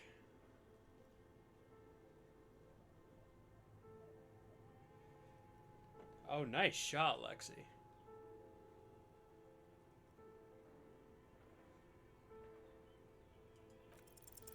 Something breaks loose in you. A mighty bellow echoes throughout the chimney's depths. The chatter of tiny voices above suddenly cease. Then, Hello?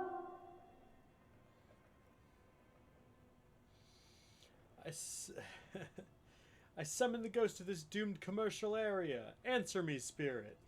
Hello? Did you say anything? I can't hear you. Please come upstairs.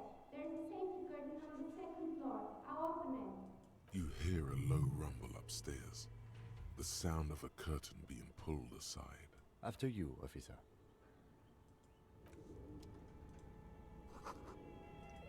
A thick layer of coal.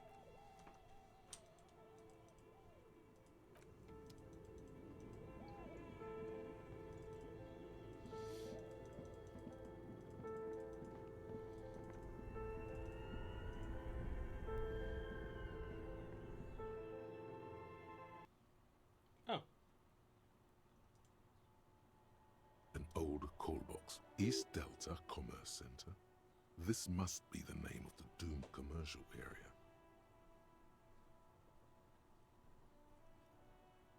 Silence. No one answers the doorbell.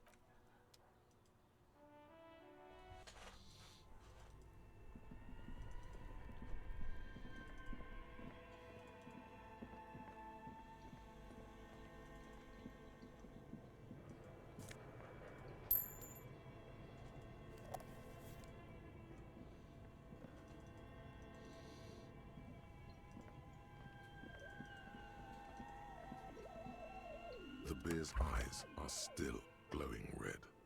It's guarding over the freezing corpse hidden inside its belly. No, that's got to be the last thing I do, because I feel like that's gonna like drag me out of here. Still got stuff to do in here. I still gotta investigate this tape and.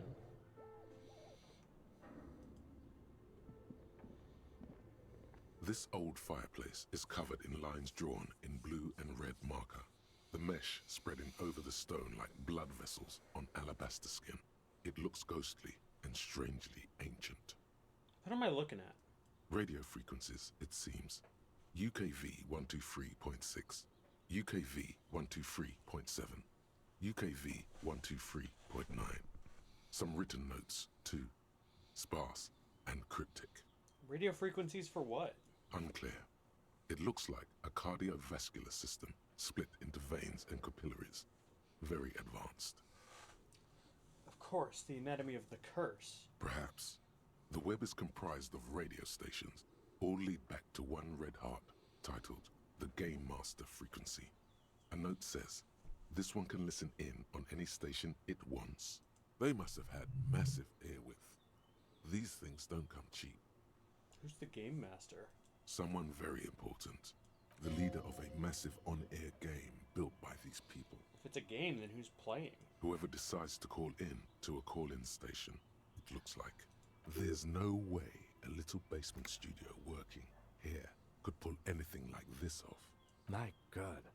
It's as if the less money they had, the more ambitious their project became. The cost of airwidth alone must have been huge. Exactly. This schedule, I know doom when I see it. The company was running out of funding. What else? Nothing. It's just lines on marble. An echo from times long gone. No one has used the fireplace in ages. What's up, Kim? Okay. What do you think is going on with that computer, chalkboard, and fireplace?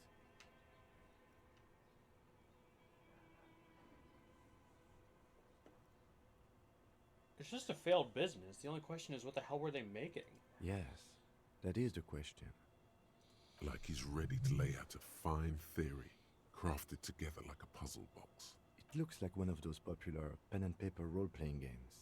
Only these people were trying to automate it, make it work on radio computers. Utter madness, he thinks, as a compliment. How are they planning to do that? Through call-in stations. None of the players have to be physically present. Anyone in the world can participate in the game, as long as they have a two-way radio. Then there's the Game Master frequency that listens in on the smaller call-in stations. I think that was supposed to coordinate the stories, functioning as a master of ceremonies of sorts. Coordinating so many games would take a whole switchboard of people, possibly divided into sub-frequencies. Has anyone ever done this before? Not to my knowledge. They make automated games in Graz, Messina, Königstein. You know, places with industry. But I don't think anyone has attempted to create an interinsulary game before. We just don't have the technology. This was a role-playing game? Indeed. Those Welkins are a dead giveaway. Role-playing people love that stuff. The world looks like a modified version of the We Were board game, with hit death thrown in. What do you think happened to the company? No idea. They stopped filling out the schedule on the chalkboard. Wow. Indeed, it's ambitious and untethered from reality, but...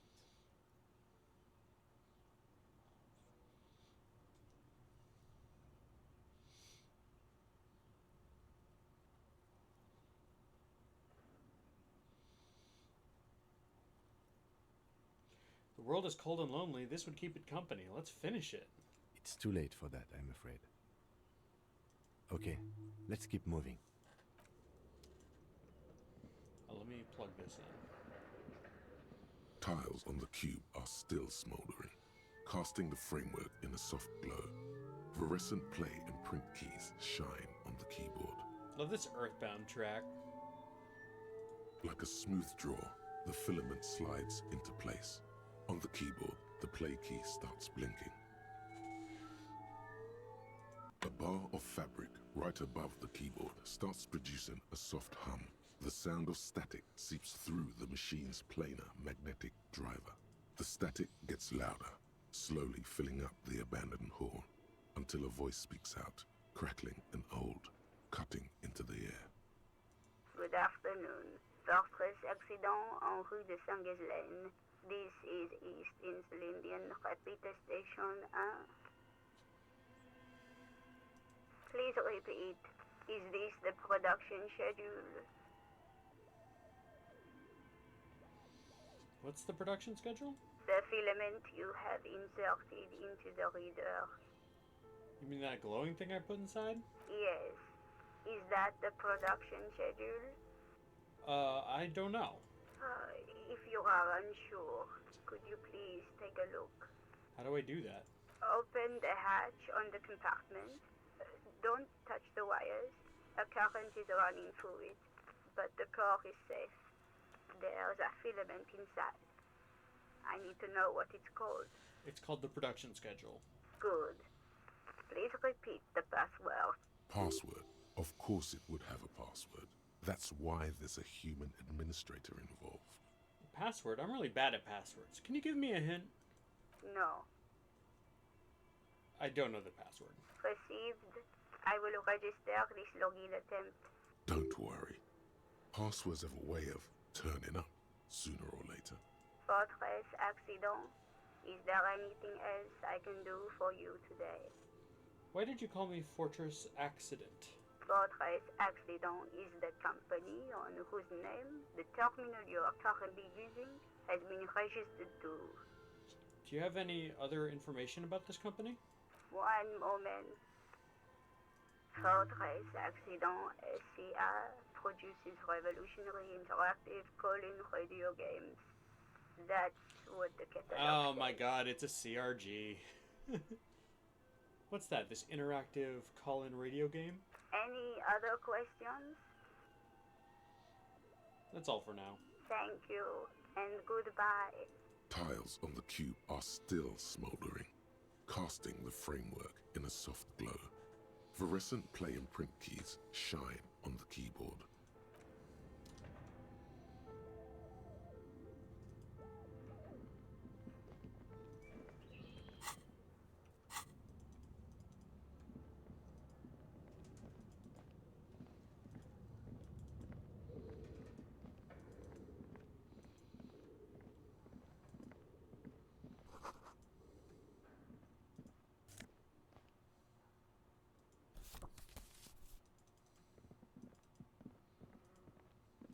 Oh.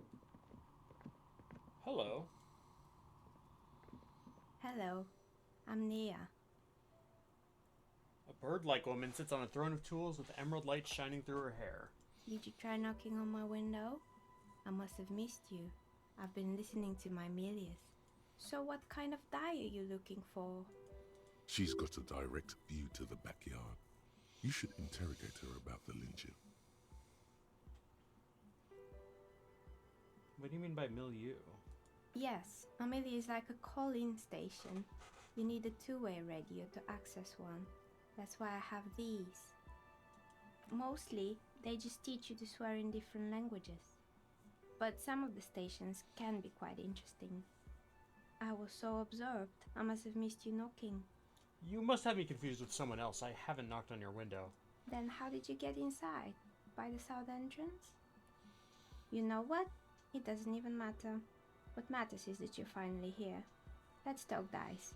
Did you have something specific in mind? Why are you asking me about dice? I'm a novelty dice maker. Tell me the name of your role-playing system and I'll make the die you need. That's why you're here, yes? Role-playing games?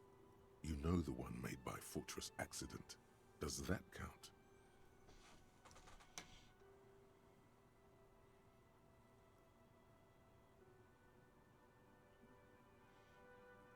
No, I was looking for something else. Answers. Answers? How strange. These days people only come to me for dice and role-playing games. I'm not sure how helpful I'll be, but go ahead and ask. No falsehoods are present.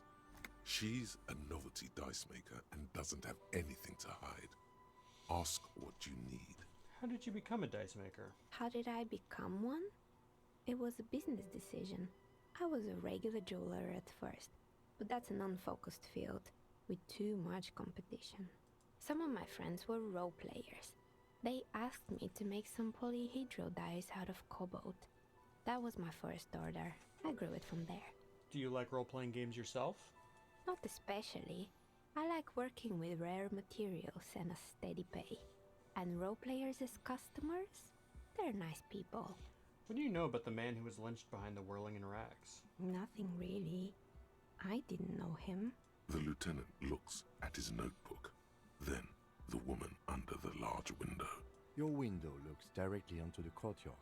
You're saying you didn't see or hear anything unusual last Sunday evening? I'm sorry, detective, but as you know, I usually have my headphones on when I'm working.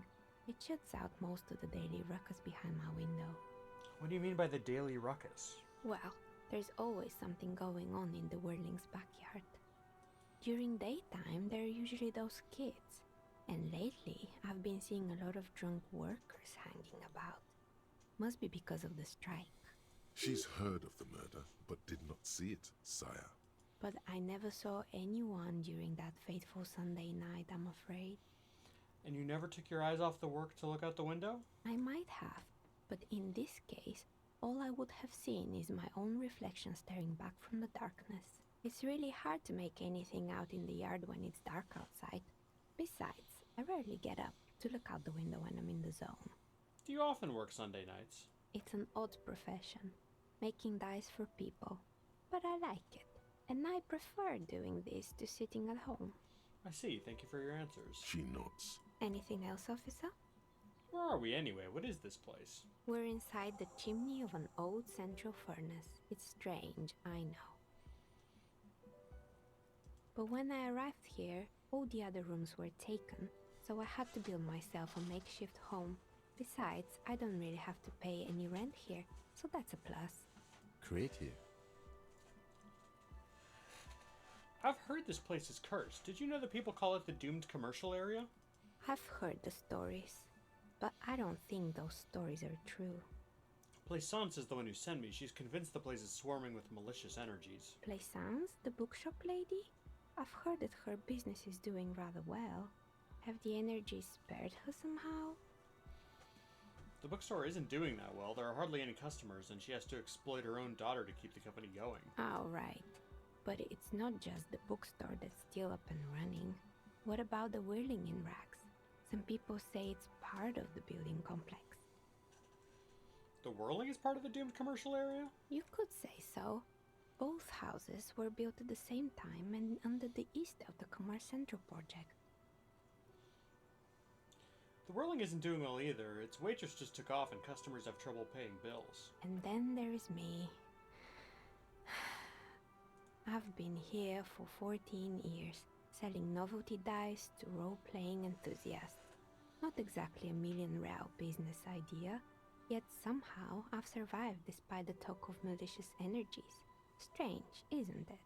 Maybe it's just because she's so talented that she's been able to woo the curse. I'll be the first to admit there are many inconsistencies in this so-called curse. I was just about to ask, what do you think? Do you think the curse is real?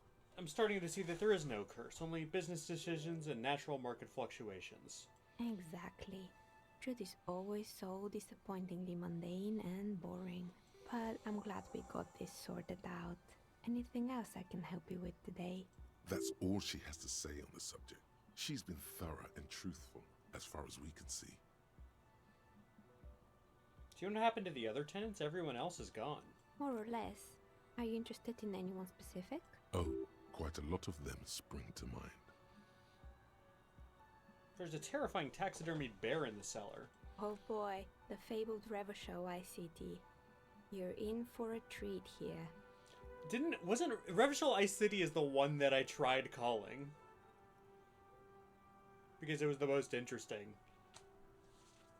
Like last time. The place was owned by two guys who had some rather innovative ideas about marketing. The bear was one of them. Now ask me about their other ideas. What about the other ideas? There was really just one. And it involved picking out the prettiest girls in the neighborhood and paying them 20 cents per hour to man the booth.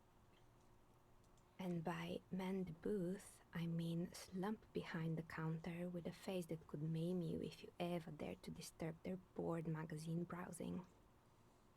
What do they expect? 20 cents per hour is dog's pay. I'm surprised they showed up to work at all. Oh, but they did. They did show up to work, and not alone. There were also acne-ridden girlfriends and gorilla-like boyfriends loitering near the ice cream stand, and they already had the bear. What about the bear? The bear. It didn't work out? Of course not. The bear was terrifying. No one wants ice cream guarded by a hostile apex predator. To make matters worse, the fridge didn't work too well either, and half the ice cream came out malformed and partially melted. Eventually, Ravishell Ice City lost the price war to its rival, Glacé 5000. Glacé 5000 sold caramel sundaes for only 5 cents a piece, out of regular fridges. I'm sure the bear was doing its best. Maybe, because the taxidermist who made that bear definitely wasn't. Doing his best, I mean. How come?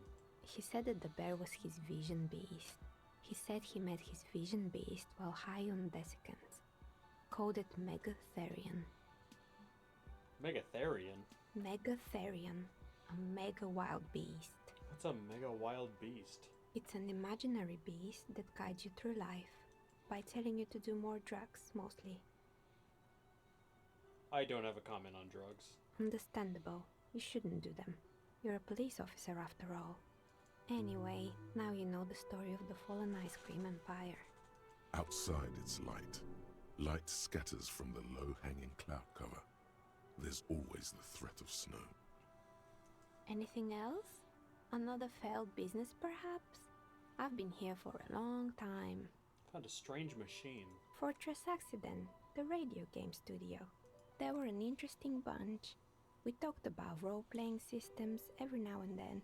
Once, I even saw 2 of them get into fisticuffs over Wiro. They certainly took their work very seriously, even if they seemed to be chronically liberal with their schedules. What do you mean liberal? What happened? The usual. They ran out of money and couldn't get the project done on time. What went wrong? Well, I did hear them talking at times. They seemed to believe they were historical individuals on some grand quest. She sounds almost mocking when she says that. From what I've seen so far, the project did look quite impressive. Yes, but when the money started to run out, they just began to complain a lot about capitalism. You know, how the markets are rigged to keep out new businesses and so on. In the end, they just didn't get it done. They didn't have enough willpower to produce something truly historic, and to show up to work on time. Well, showing up to work on time is incredibly hard. And so is producing something extraordinary. Anything else? Used to be a hair salon here, right? Yes, I think it was called Androgynous Orlando or something similar. They weren't a big hit around here. Turns out that working class men don't like genderless haircuts. They're scared of that word. What's wrong with a bit of experimenting? The customers should have been more open-minded. I guess it just wasn't the time yet. What happened to the gym? It wasn't merely a gym, it was Artemitep's boxing club.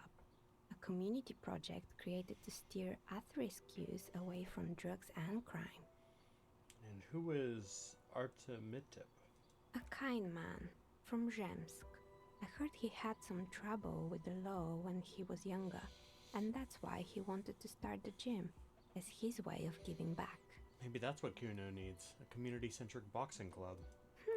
Kuno. Who's Kuno? Indeed, who is Kuno? Your guess is as good as mine. Oh yes, you mean the kid with the sailor's mouth. Yes, I've heard him yelling profanities in the backyard. I think it would take more than a gym to help that kid. How did that community project work out? It didn't. If anything, it made the youth situation in Martinez even worse. At some point, someone started a rumor that the punching bag downstairs was full of amphetamines.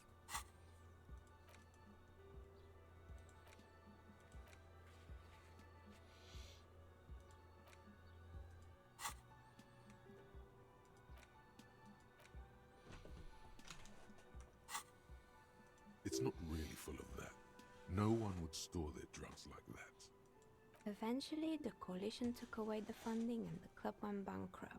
This was a few years ago. It's gotten much more peaceful around the plaza ever since. What's up with the broken windows? Oh, this one's a mess. There used to be a company that promised to repair windows 24 hours a day. What could go wrong with this one, right?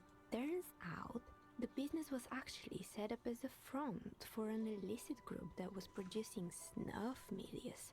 Who would have guessed? And they never cleaned up the debris either. Now it's just littering the hallway and I have no idea how to get rid of it on my own. Very cool about the debris, but what's a snuff milieu? It's a Sub Rosa radio station that broadcasts real murders with real victims. Some people pay good money to get off on it. Nothing changes in her tone as she says that, as if it's just another piece of information to lay out for the world. Don't worry, the ICP has a separate division that deals exclusively with unlicensed sub-roses. This isn't our problem. Good luck with that. It's not easy catching those perpetrators. Did someone here make stuffed animals? I saw mounts lying around. You mean Mr. Fabron, the taxidermist? No, he mostly just did drugs. Anything else? Found creepy mannequins. There used to be a fashion atelier here, but I have forgotten the head designer's name. They were doing well for a couple of years, until the insect rights activists came. Insect rights activists? What in the name of... Mm-hmm. The atelier produced a certain collection that used chitin among the materials. Apparently chitin is made in the Occident, where it's extracted from beetle wings. And you know how all kinds of political movements are big in the Occident. The activists shut down the biggest chitin supplier, which of course caused the price to skyrocket. And, naturally, all the most fashionable tastemakers refused to be seen in chitin from then on. The atelier went bankrupt before they could finish the collection. I'm glad someone took care of the little guys. I like insects. Really? Anyway. What's with the rotor blades and skis? They were made by a company called Slipstream. After they pivoted from making rotor blades to skis, their chief executive took off on a vacation with all their money. Honestly, I think it's quite funny. I think he's still sending out holiday transmissions from Tulula or Tiumotiri or Hashtkor or wherever he is. What do those transmissions say?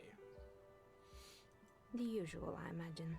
That he's been thinking up all kinds of new business plans and can't wait to get started on them just as soon as he returns. Men like that are a curse. Sure, but Slipstream is history now. All their remaining assets got seized by the bailiffs in 47. I have no idea why those skis and blades are still lying around in the house. Not much use now, I guess. They were just props. Why return them? Maybe you could make a sword out of one. No, wait, forget it. It would take too long. I found the building's intercom, but it's not working. Oh, right. I hope you didn't try to ring me. I think none of those doorbells work, including mine. I'm still in the middle of connecting the wires. Sorry about the confusion. So you're telling me you have a doorbell there? Which one? The one with an empty name card. It's the last one in the list. As I said, it's quite useless right now. It doesn't work yet. I have a few more questions about the building. Sure, I'm listening. Good. I hope it clarified things a bit. What else? I might as well take a shot at this, right? You wanna give me a hand with shivers?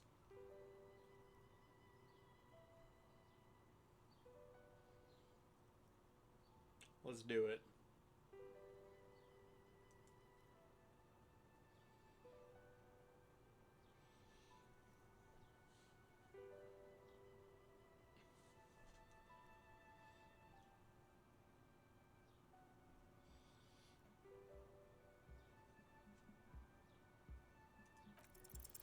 You feel nothing.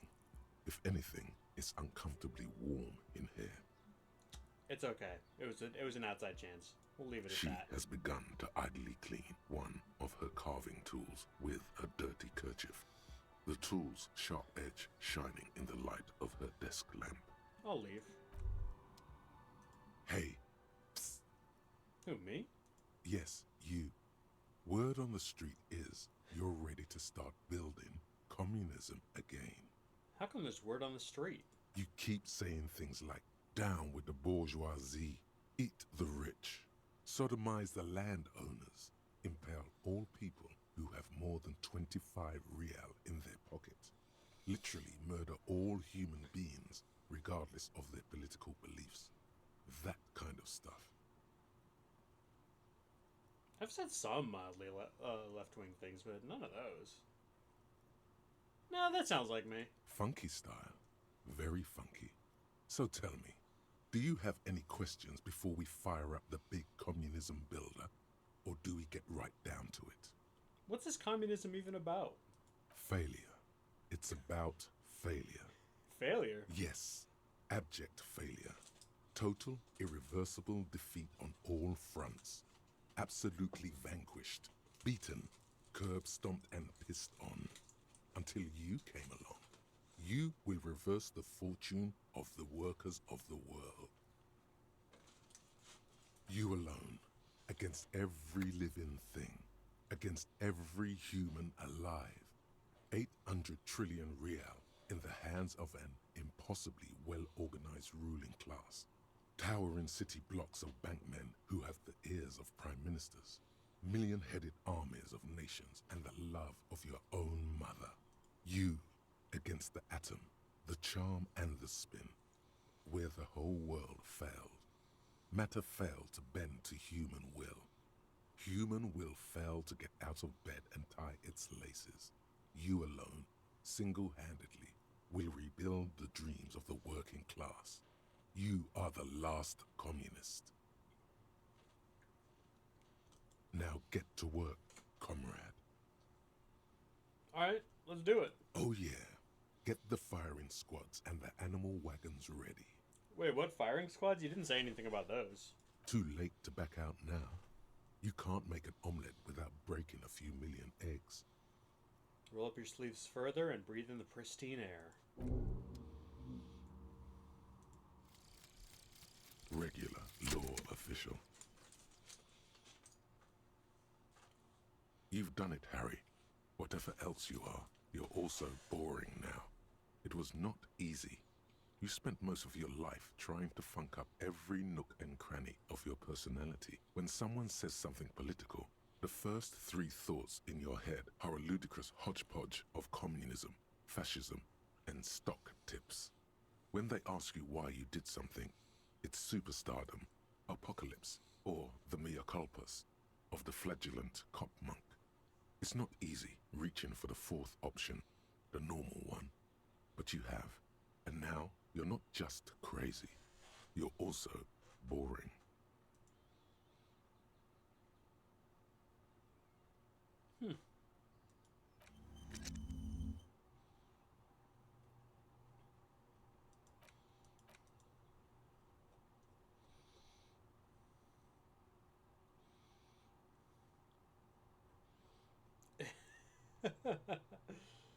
Yeah, do I lose the bonuses, or do I air quotes bonuses if I just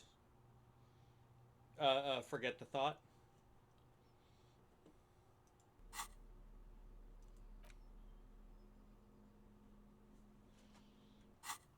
Okay.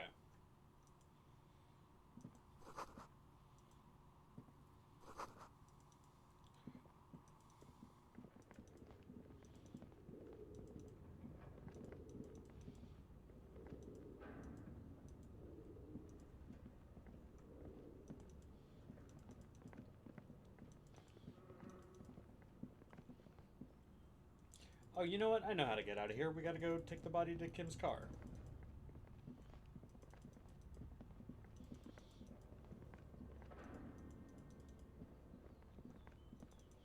Oh no, it's up here.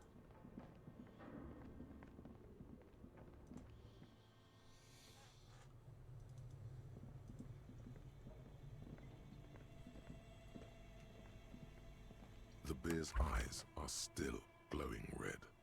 It's guarding over the freezing corpse hidden inside its belly. Let's drag him to the Kanema. All right. I will need a little help carrying him. You take the hands, I'll take the legs. Hi, Katie.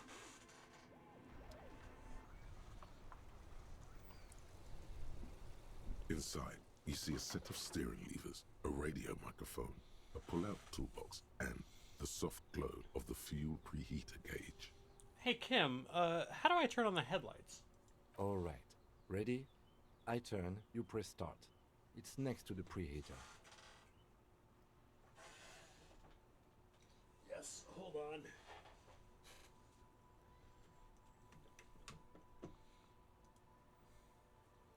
Hello, everybody. Look at him.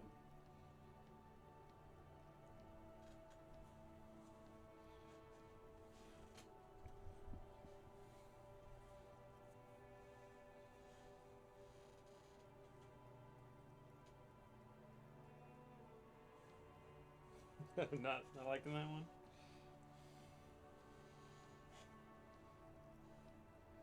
Ho ho ho ho.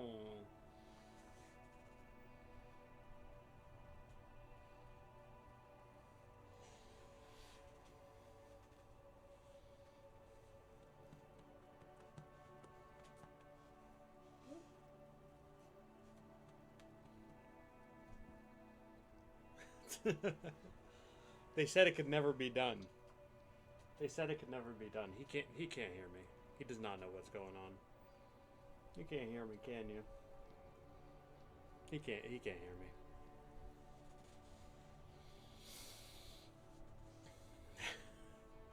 All right, everybody else ban Mar real quick.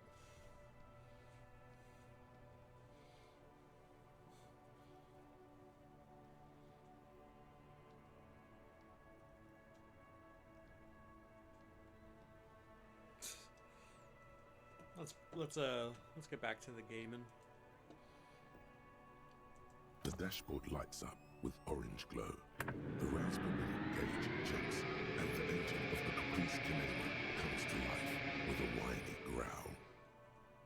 The lights unfold with a little click, casting electrical light onto the ground before the vehicle. There you go. I'll turn them off from the remote once you're done. We just need to stand in front of the machine now.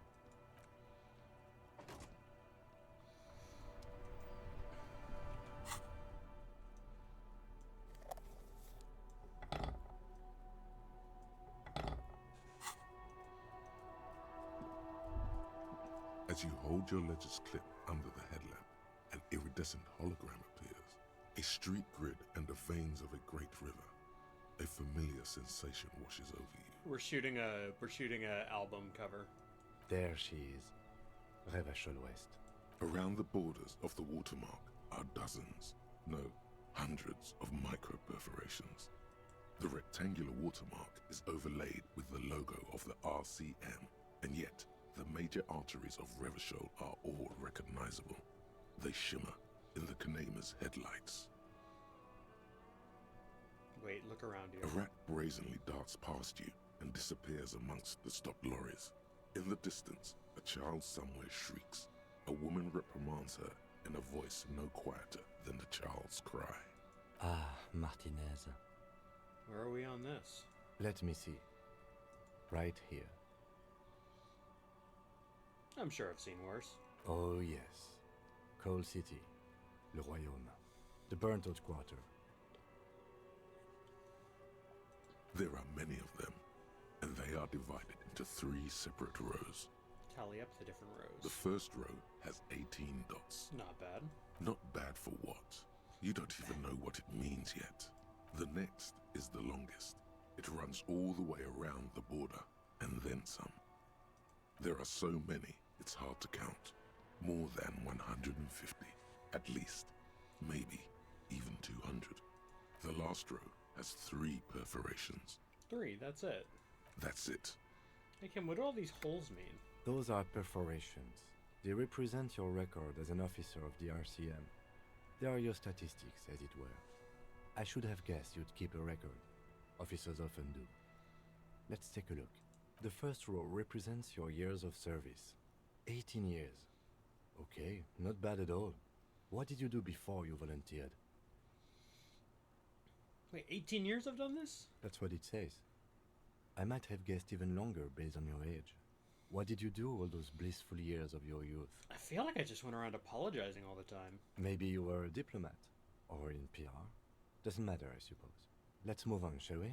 This next row, the one that wraps all the way around, is your number of closed cases. Closed is good. It means finished. You've got, let's see, wow, more than 200. Is that a lot? It's quite a lot, even for someone who's been on the force for nearly 2 decades. Usually, clearing more than 10 cases a year puts you in the 90th percentile of all RCM officers. So you're saying I used to be a super cop? Call it what you want. You were a valuable member of your precinct. Now, let's look at the last row. Right. Those are your confirmed kills. You've got precisely 3 perforations there. So I'm a killer.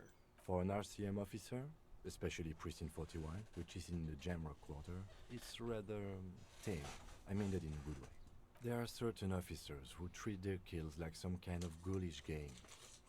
If they do happen to solve a case, it's usually by accident. But it seems as though you are, or at least were, one of the good ones. So we have that to be thankful for. Have you ever killed anyone, Kim? Yes. How do you handle the strain? Everyone has their own method of coping. Some more effective or self-destructive than others. Personally, I find it helps to keep up a few hobbies. Like what? Oh, this and that. Let's not get into it now. Maybe I should find a hobby. Why not gardening? You've already got the gloves. It's meant in earnest. Please don't mistake it for a jab. Thanks for this. The lieutenant nods. Okay, let's go. Right. I'll go turn off the lights. You can now see your statistics on your journal page, to the right of the task description. Oh.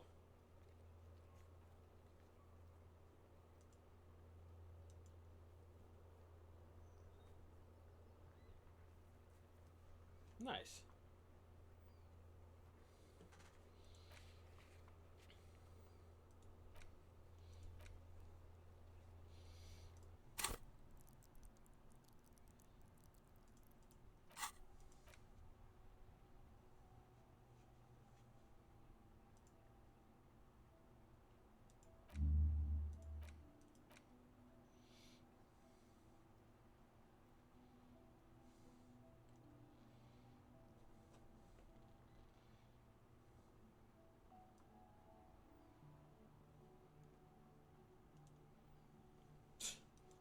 Alright, fuck it.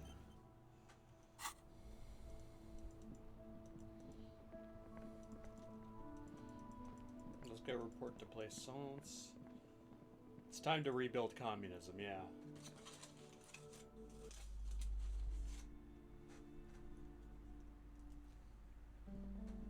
You're alive and well. Don't keep me waiting now. What's in there? In that dark sarcophagus? The dark sarcophagus? Yes, yes. How was it? Tell her how ghastly it was. You know it's what she wants to hear. It was a charnel house of failed business enterprises leeching life energy from this bookstore. I knew it. Oh, such horrors that have been thrust upon us. But what else did you find? Did anything survive? No, of course not. Have you located the entity? I talked to the entity you told me about. Her name is Nea, and she's a novelty dice maker. A novelty dice maker? Well, spit it out. Why does she need the dice? For some kind of sorcery? Sometimes they use the ankle bones of sheep. She's not a sorceress or some malicious entity. She's a businesswoman, like you. I don't understand.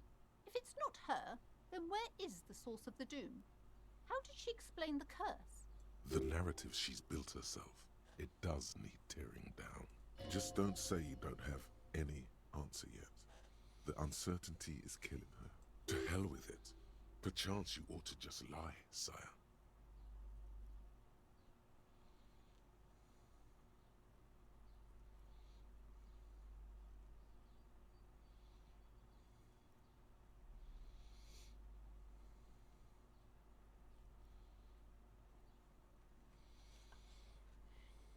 There is another entity more malignant pulling the strings in Martinez. Perhaps in my travels I will cross paths with it. A third order presence, yes. I've heard of these triactors. In certain occult literature, that's too dark to dwell on for too long, and definitely not in public. I understand everything, sir. Thank you for your descending into the maelstrom. I will keep fort up here, strengthen the wards, do my best.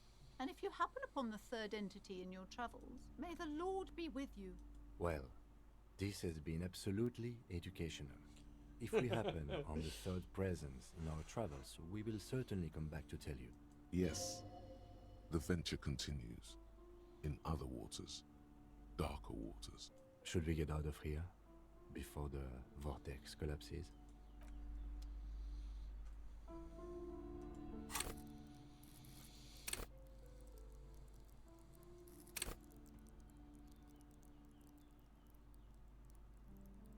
You already know it's savoir faire.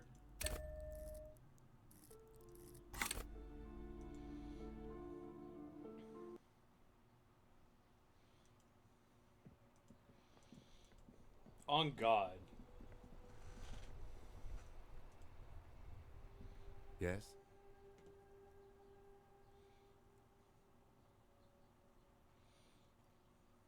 I'm gonna take a crack at these. Because you're the best qualified. No, that doesn't seem right. Well, that makes sense. I'm exceedingly qualified. If you're so well qualified, why can't you remember why you were sent? Anyway, don't keep the lieutenant waiting. Convince Kim there's a sexy dark mystery twist in the case. What if you did it? Let's fucking go!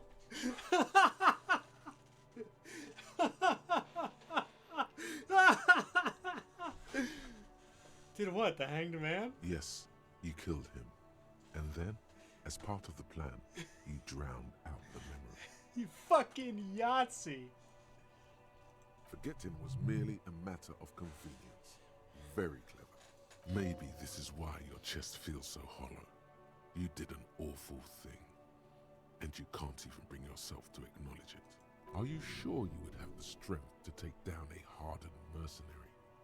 You're not in the best shape.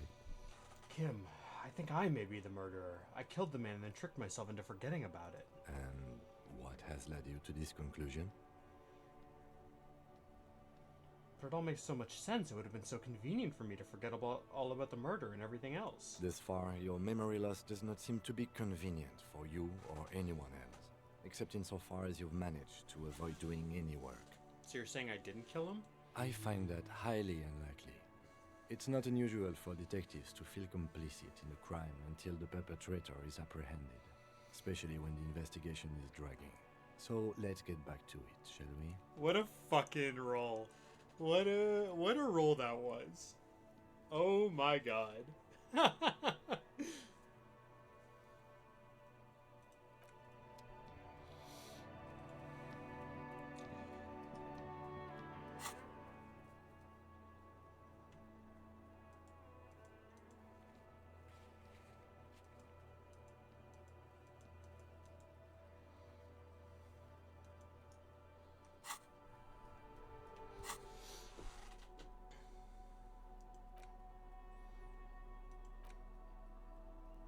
The note is written with a blue pencil on a piece of lined office paper.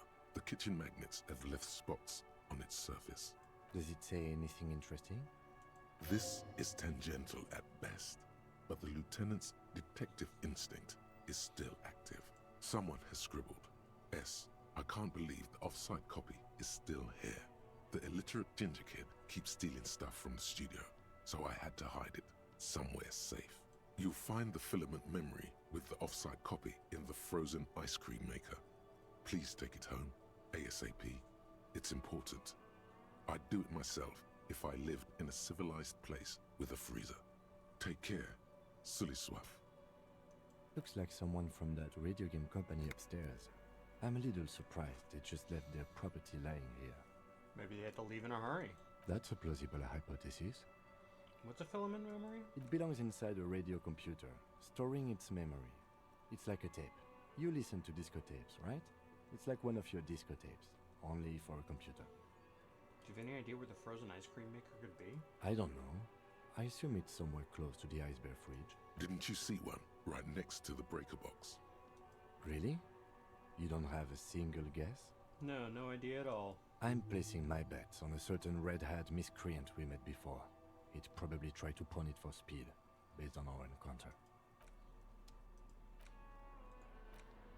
The bullet is safely sealed away in a plastic bag bearing the RCM stamp. Kim has filled out the label on the bag with the item number, case number, and date and location the bullet was found. Beside his orderly handwriting, the bullet looks especially sad, like a tiny, shriveled head of cauliflower. What do I do with you, Bullet? What? I said, what do I do with you, Bullet? Well, if I was the bullet, which I'm not, I would say, find the weapon that shot me. Good idea. If we find who owns it, we will have likely found who used it, possibly to kill our victim. In conclusion, the more we know about this bullet of yours, the better. Feel the bullet through the bag. The squashed bullet has some sharp edges where the jacket has split open. It feels cold, even through the bag. The jacket of the bullet is made of a yellowish metal. It has blossomed out to reveal a dark grey core. The base of the bullet is close to 5 millimeters in diameter. You can just about make out a few striations near the base of the bullet. Little hairlines, linear. It feels standard. It's quite destroyed. Some of the fragments are still lodged in the wound. What can you say about the bullet so far? It's a jacketed bullet close to 5 millimeters. A jacketed bullet. Okay. It would have been shot from a military-grade breech-loading rifle, not from a muzzleloader like those typically found on the streets of Martinez. Even the RCM uses ordinary unjacketed conical bullets. This is strange. Very strange. I like this, officer. Strange means unique. Unique means incriminating. We need to find the gun that shot it. Something tells you that won't be any time soon. This'll have to be one of those epic tasks that's open for a while.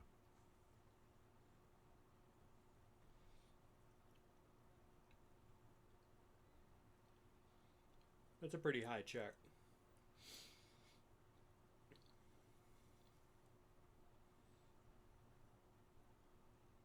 You guys wanna give me a little hand here? Really juice the numbers? It would be so sick. Come on.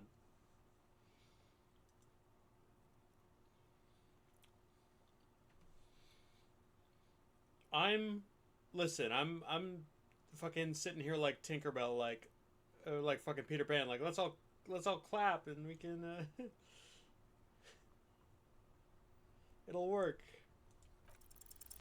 You can't remember what happened last week. What makes you think you're going to remember arcane firearm models? That's, you know what, that's balanced. That's fair.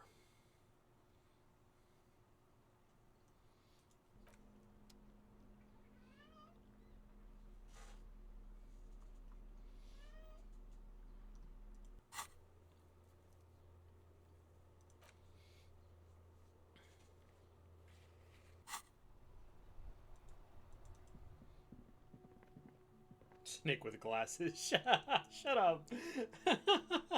That's funnier than it should be.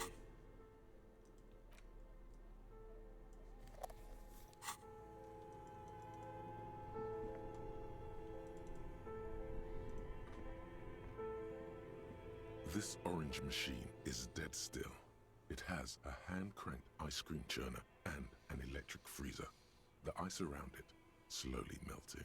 You slip your fingers under the frozen lid, but the ice is too cold for you to get a good grip. A pry bar would come in handy here.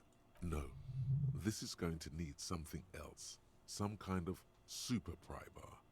Don't even try to open it with a regular pry bar. You're just wasting your time. If you want to try again, then you need to have the pry bar in your hand, detective. Equip the pry bar by going to the Tools tab in your inventory. From there, you can equip it to a held slot. Turning the crank feels oddly satisfying, like stirring your childhood dreams. In the distance, you hear water dripping. It's all gone now. You'll never become a poet or an entrepreneur.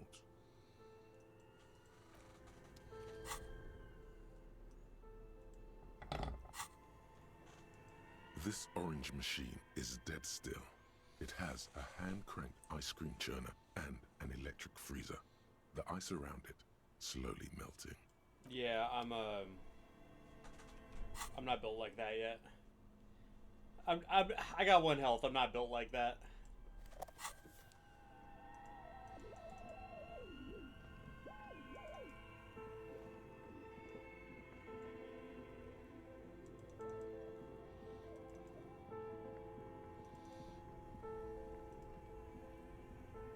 Only the red cable is plugged into the breaker box, while the black one lies neglected on the floor.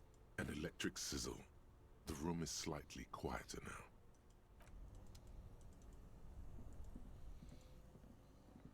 Okay. God, I need to find money, is the thing.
Okay, we have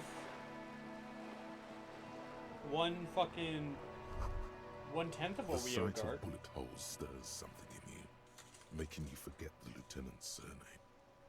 The faded marks are too degraded to draw any forensic conclusions. Just chips in the sandstone. Cam, look, bullet holes. Where?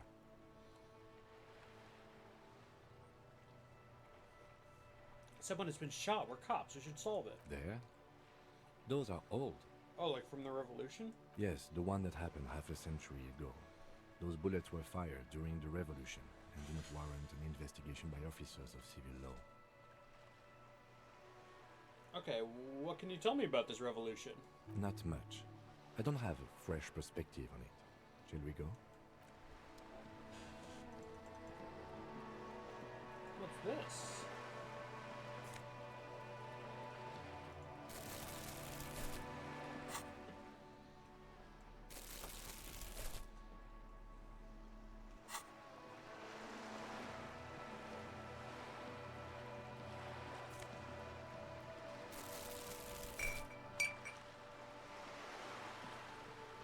This coin-operated viewer is facing south.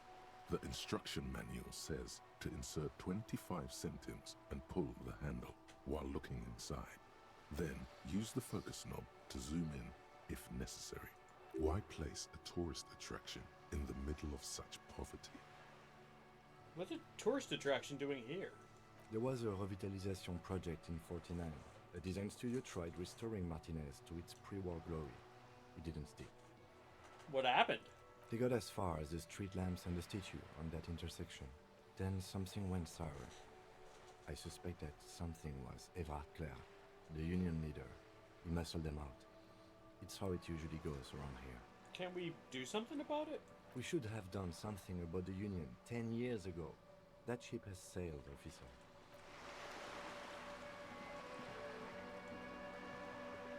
This coin-operated viewer is facing southwest. Its coin slot is full of fossilized bubblegum, rendering the machine permanently inaccessible. Poor little viewer. The metal feels cold and wet under your palm. It looks unhygienic. I'll look inside. A thick layer of graffito covers the lenses. You spell out the word Onuk written on the other side, with N and C scribbled backwards. That's Kuno on the lens. Under the graffito, a sea of blues and greys appear. Behind the water lies a coast studded with concrete and reeds. On it, a church on stilts, lanky weather-worn wooden planks, an X-shaped cross topping its tower. The church looks old and weather-worn. There are no lights in the windows. Around the large wooden building, you see chunks of sea ice gathered on the beach, and a small tent set up on the ice.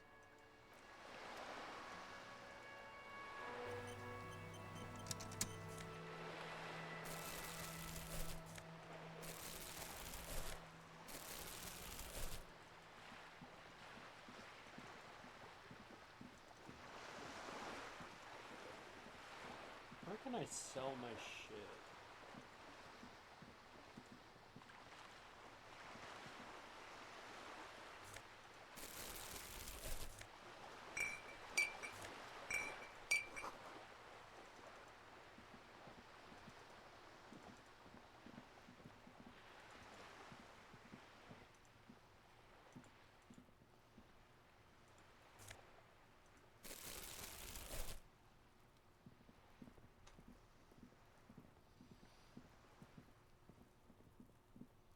This is a wall on the side of an apartment building.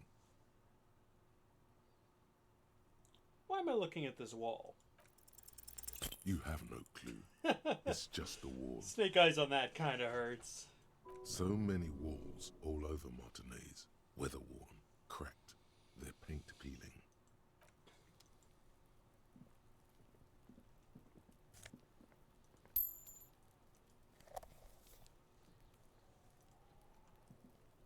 Oh. Are you trying to sneak up on me? Come to slit my throat in my sleep? Apparently, she doesn't like people standing behind her back. Logic error. She is not sleeping right now. Fallacy detected. Pigs come to take me out, trying to snuff me out. No, why would you even say that? Then why are you sneaking up on me like that? It's not a good idea to scare me, pig. Not a good idea at all. Okay, bye.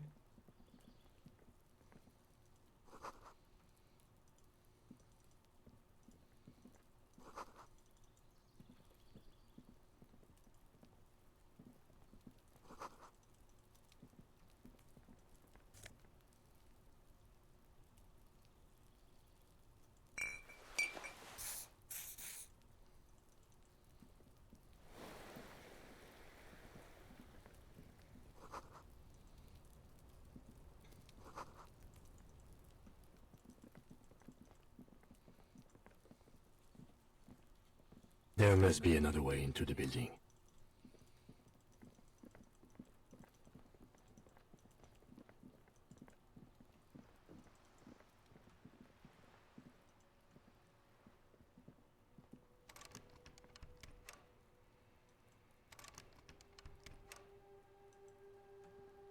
All right.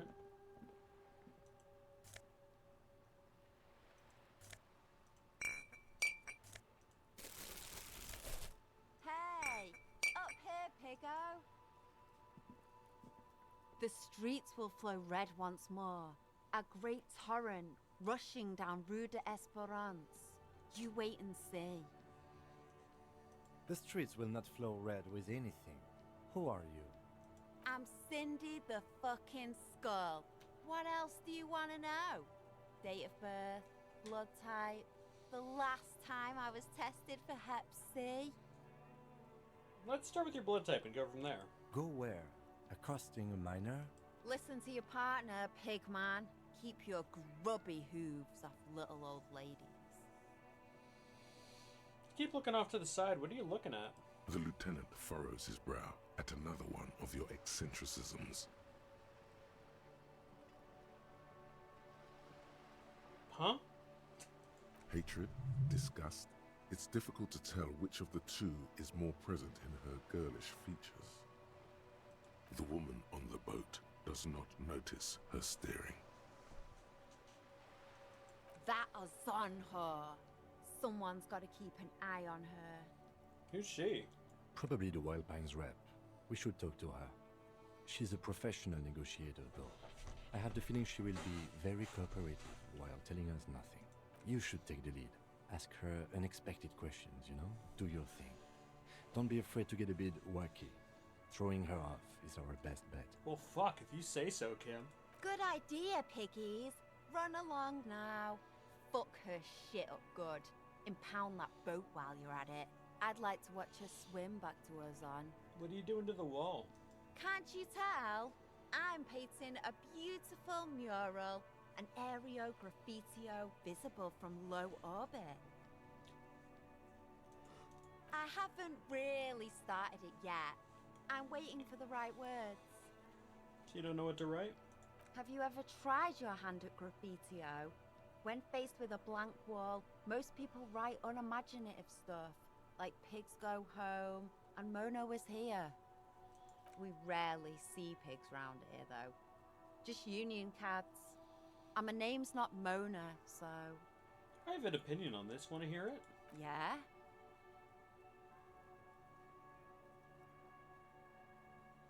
I love public art. Don't mind us. Just keep doing what you're doing. Thanks. I'm sure the inspiration will come to me now that I have an official RCM stamp of approval. Do you know anything about the recent murder? I ain't no snitch, pigstein.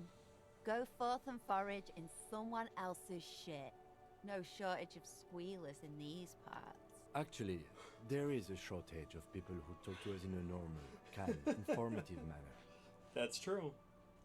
We weren't put on this earth to make your life pleasant, fucko. Catch you later, Cindy. Watch your back, ungulate. You've got eyes on you. Okay.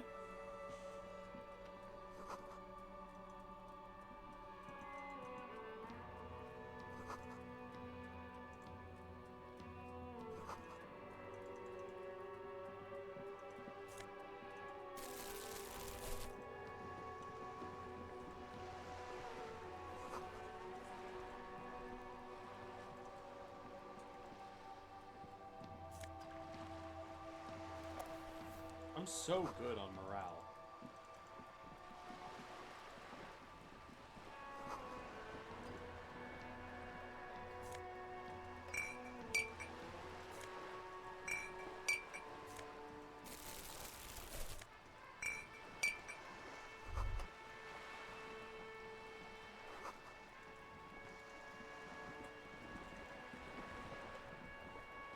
A striking woman leans against the cabin top of her sailing boat, smiling as you approach. Her green raincoat glistens with droplets. A silk scarf is tied around her throat. Good evening, officers. I'm Joyce. Joyce L. Messier. I represent the board of Wild Pines, the owners of the harbour. You gentlemen must be from the RCM. What exactly is the RCM? I remember hearing it from somewhere. I meant you, the Revachol Citizens Militia. The police. What gave us away? Nothing, honestly. I've said it to every drunk in town, and you're the first one who's responded. What does the L stand for? Phaeton, my maiden name. I'm glad to see you here. Like steel, there is strength there. If she wanted, she could sink her nails deep into your skin. I was dispatched to handle a strike, not a lynching. Anything I can do to assist the RCM in this matter, I will, gladly. That is good to hear, madame. My colleague will take the lead on this interview. I should let you know that he is recovering from an unusual medical episode. Very unusual. But I can assure you of his ultimate competency. How interesting. I wish you a swift recovery. In the meanwhile, you have my full cooperation, and the full cooperation of the Wild Pines Group. You're on a boat. Why, yes I am. Not a lot of people on boats, are there? Of course there are. We're on an archipelago. How else are you supposed to get around? Wait, we're on an archipelago? Yes, we are. We are on Le Caillou. Caillou? I thought we were in Revachol. We are. And the city of Revachol is on the island of Le Caillou. Still, I haven't seen anyone else sail a boat around here. I haven't seen anyone else drive a souped-up Capri Kenema motor carriage either. Actually, that motor carriage has been specially issued to serve as a patrol and pursuit vehicle. It's for crossing long distances in the greater Revachol industrial harbor. It's not a toy. Neither is this. A toy, I mean. It's a machine for crossing long distances in the Bay of Revachol, between the city and the islands. Does she have a name? The boat? No. It is called Cor de Leyte 19, because that's the type of sloop it is. Okay, what kind of boat is it? It's a pleasure craft. A 19 pacer. It also happens to be rated for Category 1 racing. Though these days I mainly use it for business. How do you like My it? sloop? I like it a lot. It's the eel's hips, baby. I'm enjoying this part of the interview. It has so little to do with the murder we're investigating. I really do, the lieutenant thinks. Is she thrown off yet? He's looking at the woman, assessing her. I think I have a handle on the boat thing. Do you have a license for the boat? Officer, I assure you I'm a highly qualified pleasure craft operator. The crowns of her teeth are porcelain, white as the boat's hull as she smiles. Qualified pleasure craft operator. So charming. Where's the damn license? Can I see your license? I just renewed its safety inspection last month, officers. It is completely seaworthy. In fact, it's taken part in not one, but two insulindic regattas. Even finished once. What happened the other time? The other time, I would have finished the race were it not for an urgent work matter, much like the one I'm on now. Still need to see a license, ma'am. Actually, you don't. What do you mean? The Wayfarer Act specifically denies the RCM the authority to demand anyone's operator license. It's a little-known fact among us law officials. Wait, exactly how little known is this fact? I was just being polite. Even school children know the Wayfarer Act. Makes sense, I guess. I mean, look at me. No need to resort to self-pity, detective. You can still ask for her passport. Yes, I'm going to need to see your passport. Of course. Look at her passport.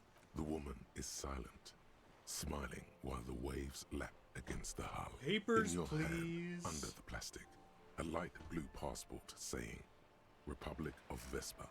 The coat of arms has a lion and an ostrich. Seagent. The woman, born in the year 3 in the commune of Revachol, smiles at you.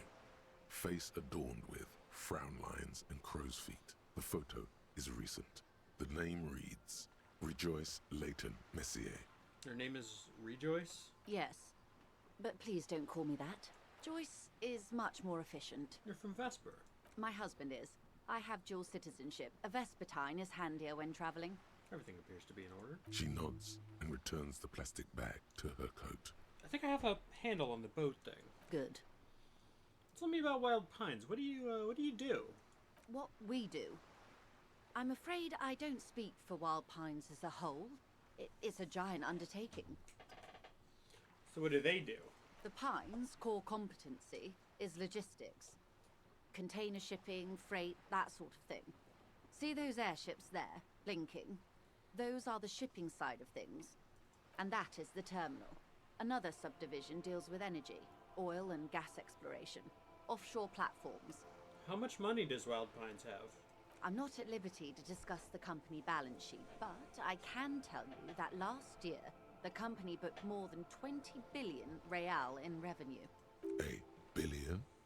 What exactly is a billion? It's a number, officer. A big one. What's it made of?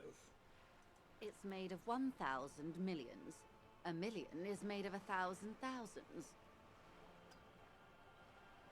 That's it? I thought Wild Pines was supposed to be big time.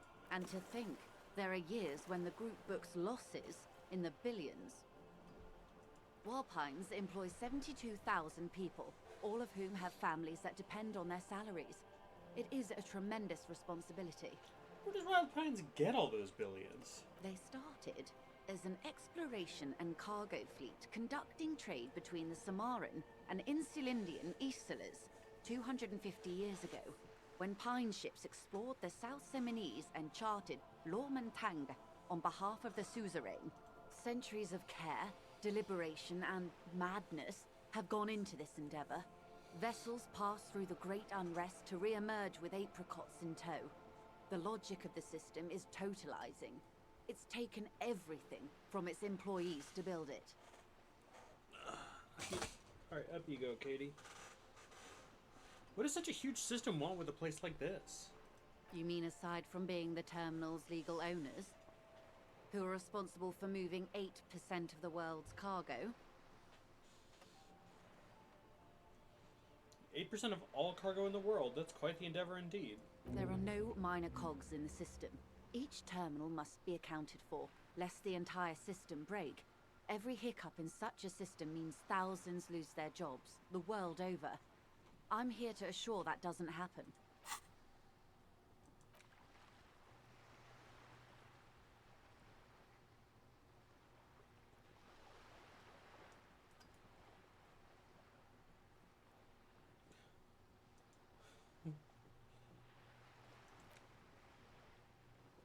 There's a lot of shit going on here. With your help, hopefully, says her warm tone. You seem rich. Can I have some money? Is what you want to say, but it isn't that easy, is it? Well, why not? Look at that lady. Take a gander. Squint your eyes, bub. What nice fabrics. Why, yes. Tucked away under that sturdy green raincoat, almost rustic in its simplicity, a silk shirt and matching scarf around her gentle throat, while dull orange pearls hang from her earlobes, red from the cold. Her light green eyes scan you, full of knowledge and worry, wealth and all its possibilities. Yeah, so? Now look at you, you misery-clad simian, barely able to tie your own laces. Your armpits are lakes. A scythe of booze precedes you. Your hair sticks to your forehead, and your underwear feels uncomfortable. You're poor. Poor as balls. You can't ask this person for money. You're too...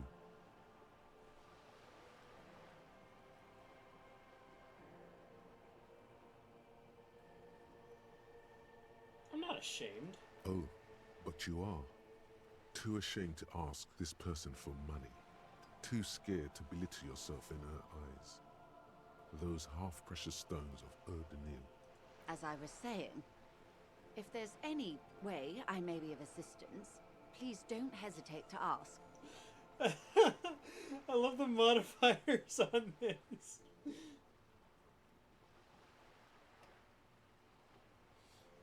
I've heard of billions. Can I have some money? Voila, you're doing it.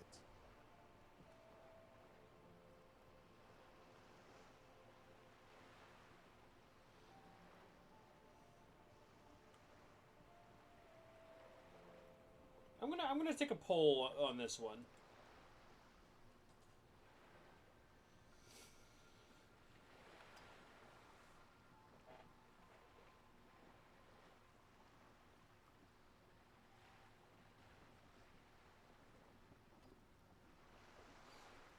That's fair. Yes, of course. I'm sad to hear poor. that. I need money to live. How much do you need?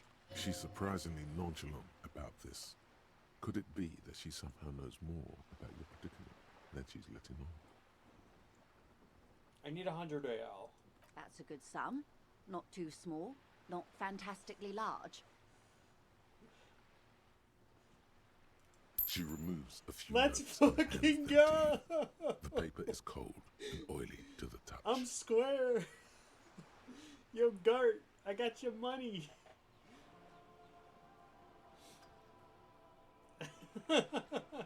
This is true Disco Elysium. This shit is easy. This shit is so free.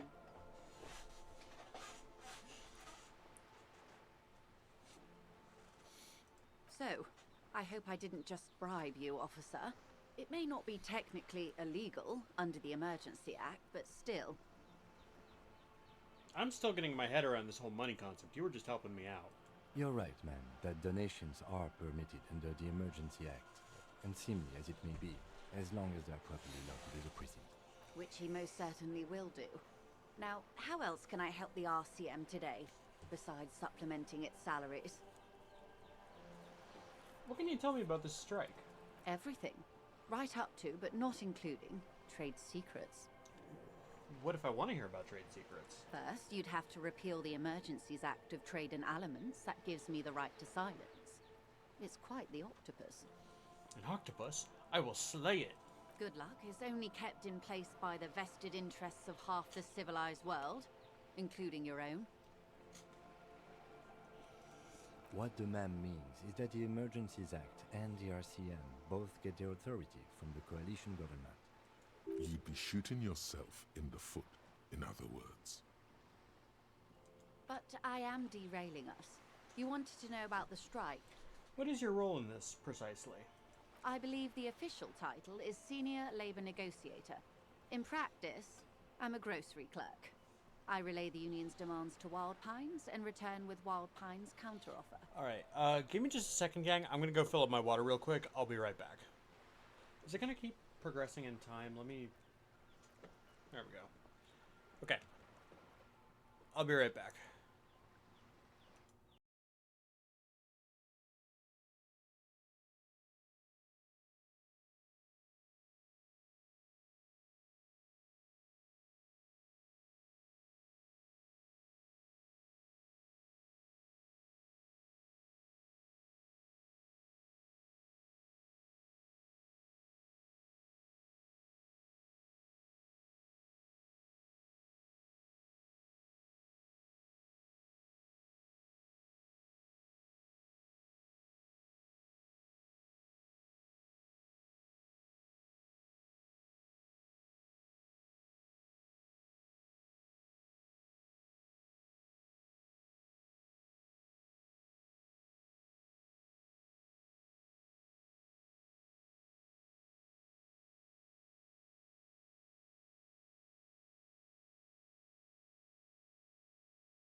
Hello, I am back.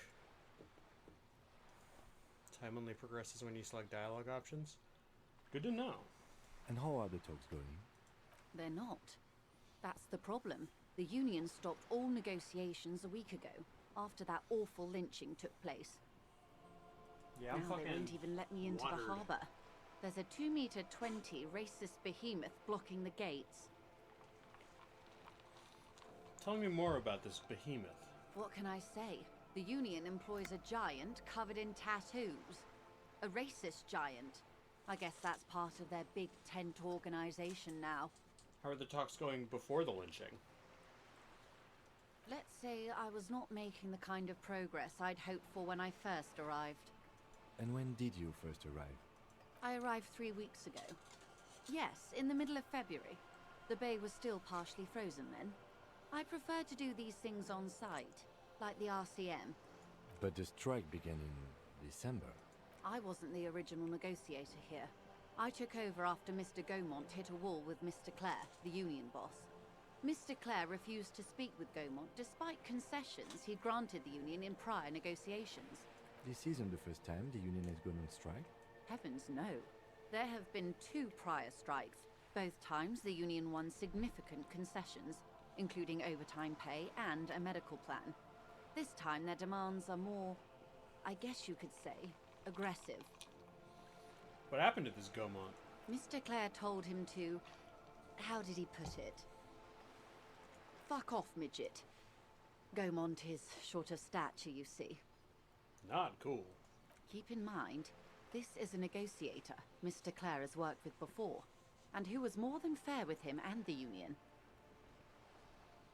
What are their demands? There are leaflets everywhere, and banners. What did they say again? Oh yes. Every worker, a member of the board. Most of the workers probably don't know what that means. I don't know what to think about that. Fortunately, they explained it. Every time the Wild Pines group makes a decision about anything, it needs the signature of each of the 2,200 workers in its Martinez terminal. Just so you understand, this is but one of 22 terminals owned by Wild Pines. Essentially, not only are they kings of the company, they are also kings of the 72,000 employees of Wild Pines Group. That's pretty funny, I have to admit. They're having a blast. But how can they afford it? After 4 months, my assumption was they would prefer a more practical solution. So what are you gonna do? I'm not sure. Naturally, I assumed that was just their opening position, a hard-nosed tactic with a side of mockery. But there's been no follow-up, just the same nonsensical slogan repeated over and over again. And now, people are getting lynched, I hear. Behind the whirling in rags. A disastrous situation if there ever was one. Excuse me, from whom did you hear about this lynching? I first heard it from the bowyer at the gates. The one whose very name advertises his aversion to work. I think he said it was, "Call me mañana." This checks out. Tell me about this union boss, Mr. Clare. Everard Clare is a man of the utmost integrity. If you can say one thing about him, it's that he always puts the interests of the workers first. Really? Of course not. Everard is fantastically corrupt. I imagine he has a thick, viscous goo where you and I have blood. Is he that bad? He is the most corrupt individual I have ever seen, and I deal with men like him for a living. If there is anyone more venal, more irredeemably nepotistic, then it's his twin brother, Edgar. Wait, there are 2 of them? Yes, Edgar looks exactly like his brother, except for that lazy eye. He also talks exactly like Everard does, and when one's term as foreman is up, the other takes over. It's how they circumvent the term limits, you see, with a funny little switcheroo. While in office, they've embezzled God knows how much of their workers' dues. What about the union itself outside the Brothers Clare? The Débardeurs Union was once a perfectly normal institution. 20 years ago, anyway. It must not have been easy to establish under the Emergency Act, but they did it. I can respect that. Organised labour at its best, as they say. Then something happened in the local chapter elections. The Brothers Clare came and transformed it into a... how do you say? A mob. The Débardeurs are a crime syndicate. Sad as it may be, I suspect we'll be forced to cooperate with them. Refreshingly honest, officer.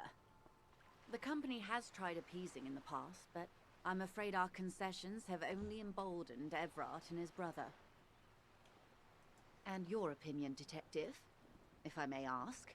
I'm a curious and talkative person, you see. Would you say the Débardeurs Union is...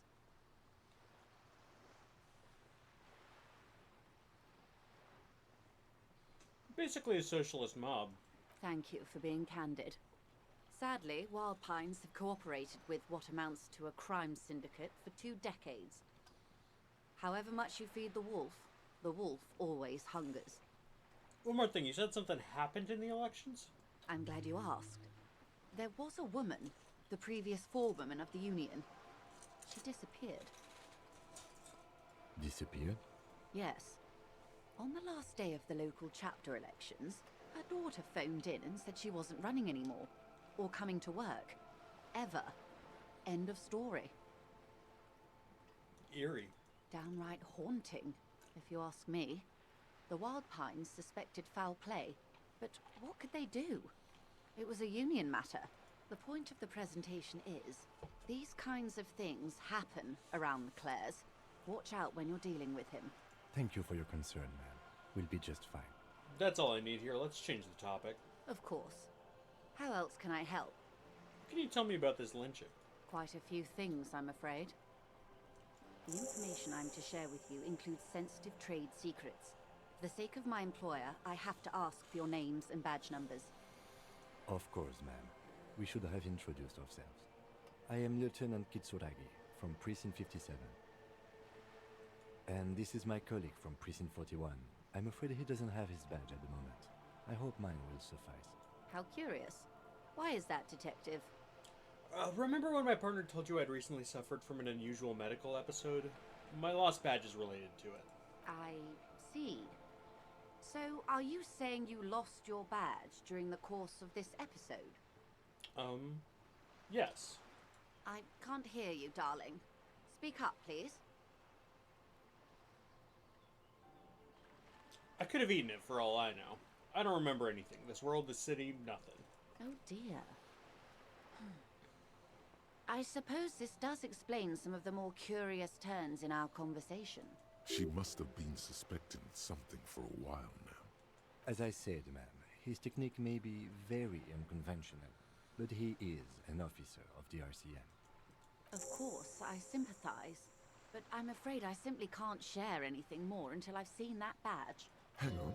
She's a professional negotiator. She should be open to some sort of mutually beneficial arrangement. What kind of arrangement would it be? I mean, favors for favors. A dirty alliance of some sort. Consider this. Perhaps she has been planning it all along. That you convince yourself into colluding with her. Easy. Just offer her a favor. Like I said, nice and dirty. Surely there's some other way to demonstrate our law enforcement credentials. I will be frank with you. If I'm going to break protocol, I need to be able to justify it to my superiors. They're going to want to see something very tangible. You're in, but expect her to drive a hard bargain. Like what?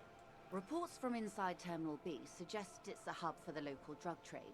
This is an open secret in Martinez. The Union controls the terminal, so it goes to reason. The company has tried looking into this matter before, to no avail. Perhaps someone with your authority and resources might turn over the right stones. Or you can recover your badge. Though if I may be blunt with you, it sounds like that may be a lost cause. Detective, a word in private before we continue. Excuse us for a moment, madam.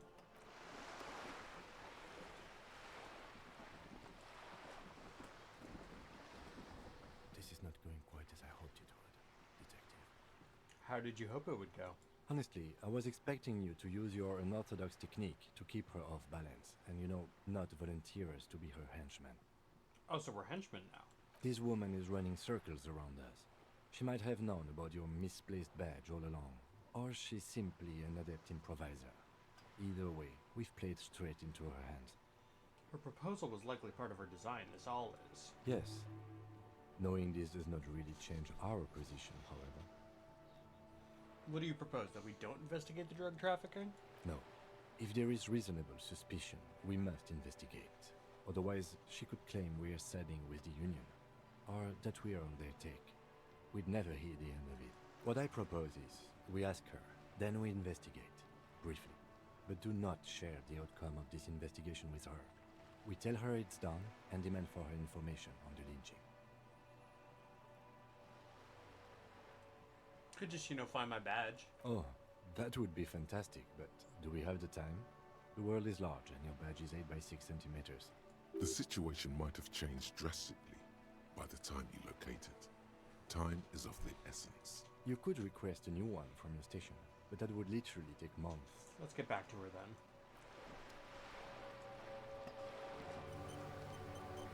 You're back. Good. What can I help you with? Do you know something about these tattoos? That's the man who was killed. I'm afraid this is a discussion for once we've cleared the lynching question.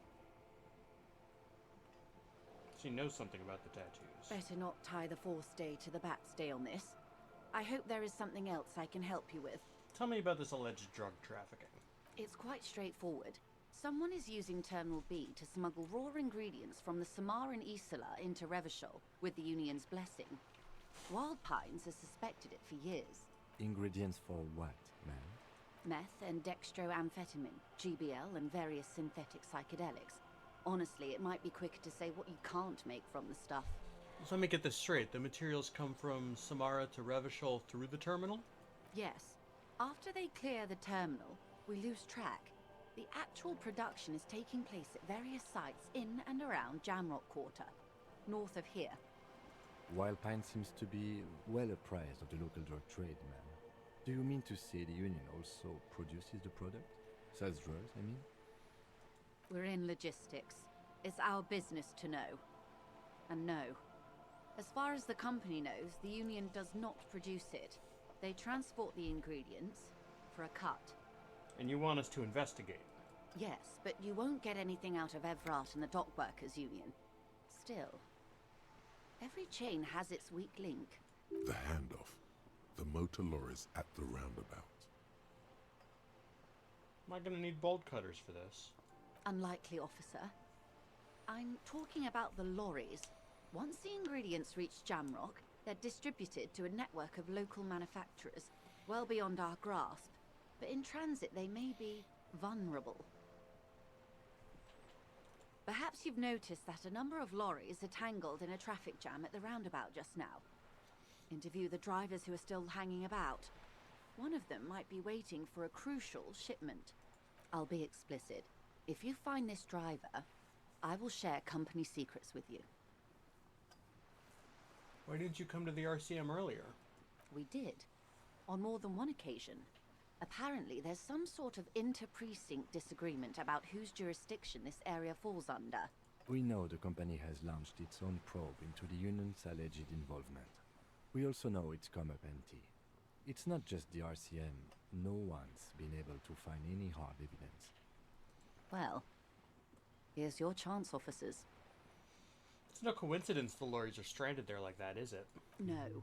We asked East Motor Track to raise the drawbridge. The road company is a partner of one of our subsidiaries. However, this is a limited time opportunity. Once the complaint has been processed by the Trade Committee, they'll have no choice but to lower the drawbridge, and the operation will continue. Thousands of litres of raw ingredients will pour onto the streets of Revachol. Not the east across the river, but the west. The vulnerable, the weary. Well, at least this solves one mystery. What is that, Lieutenant? Why I had to call East Motor Track and beg them to open a drawbridge for me. I'd wondered since I first drove in, on my motor carriage. I am sorry for the inconvenience, Lieutenant Kisaragi, but we need them trapped here. This is a unique opportunity. I'm sure you understand. What proof do you have that the Union is involved? How do you think they're financing this strike? There are thousands of unpaid dock workers going strong for the 4th month straight. There was a shakedown of local businesses preceding the strike. Many were squeezed to bankruptcy to fund it. With all due respect to these desert cacti, The contents of a few cash registers cannot provide for 2,000 men. The local businesses can scarcely provide for themselves. So you think the strike is being funded with source ingredients for drugs? Precisely. Smuggled out of that very gate at night, most likely, then loaded onto lorries and driven to Jamrock. You simply need to find one driver who will open up to you. Okay, I've made up my mind about the smuggling investigation. Yes? Take this case, probe the driver, see what it yields. Excellent. According to my reports, there are at least 3 lorry drivers lingering near the roundabout. Hopefully one of them will know something. It may come to nothing, or it may just blow the case wide open. I can keep the drawbridge up for a few more days at least. You should have the time you need. In the meantime, let me know if there's any other way I may be of assistance. You seem smart. I need someone to give me a lowdown on this reality we're in. This reality? Yes, reality is your side case. It's related to that medical episode. I have trouble remembering even the most basic terms of reality. Ah, yes. The episode. Sounds like an acute case of encephalopathy, now that I think of it. Don't be phased, madame. He functions perfectly well. He only needs a lowdown on all of reality. We may be here a while then. Ask away, officer. I'll help however I can. All right, we're in. I know these all look good, but begin with the first, okay? Where are we? We're in Martinez, baby. Baby? A casual term of endearment popular among the 50-plus crowd. It's a disco holdover, pay it no heed. I'm a disco holdover myself. Aren't we all? She refers to your corresponding ages. And what is Martinez? Martinez is a district of Revachol. A very small district tucked away near the industrial harbour, north of the 881 and Jamrock. You would be excused for not knowing about it. Unimportant, they say. Forgotten, even. Shelled to smithereens during the Revolution. It has its charms, just not this time of year. Now, tell me more about Martinez. I'm not a good ambassador. I've only been here once before, as a teenager. Not a lot has changed. There are ruins, a terminal, fishing boats, reeds, boys with boxy shoulders. This place used to be a province, a workers' resort before the city swallowed it and the artillery did its work. The reeds are the real star of the show here now. The further down the coast, the wilder it gets. You mentioned a sea. What sea is this? It's not really a sea, it's the Bay of Revachol. And the bay feeds into the ocean. Are we near the ocean? Yes. We're on an island in an ocean, the world's largest body of water, the Insulindic.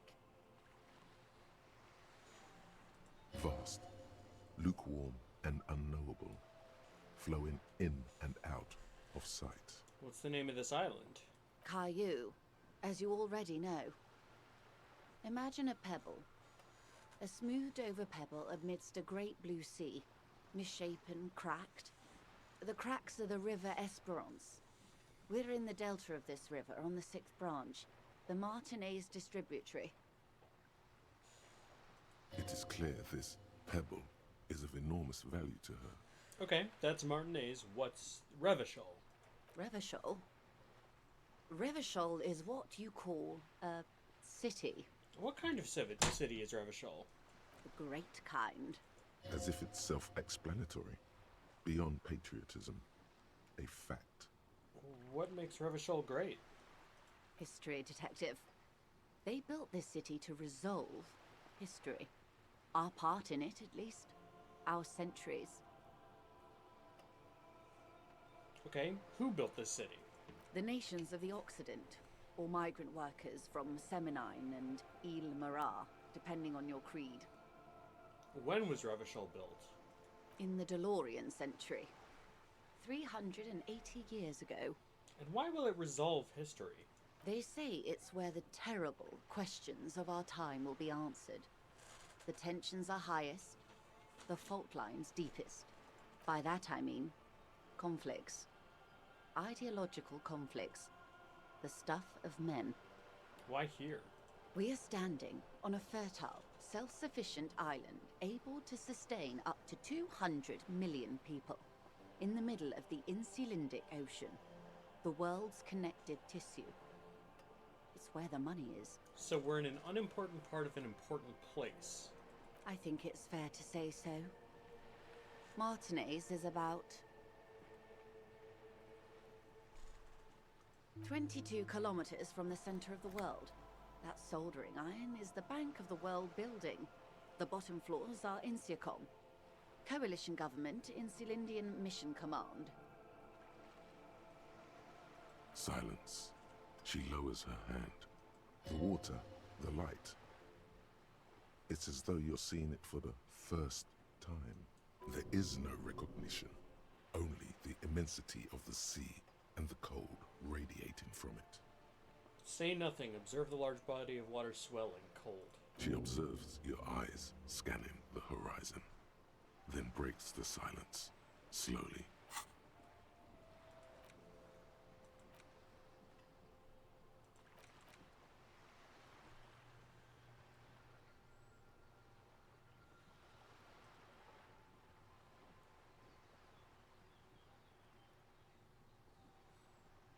I feel like this shit is gonna game over me.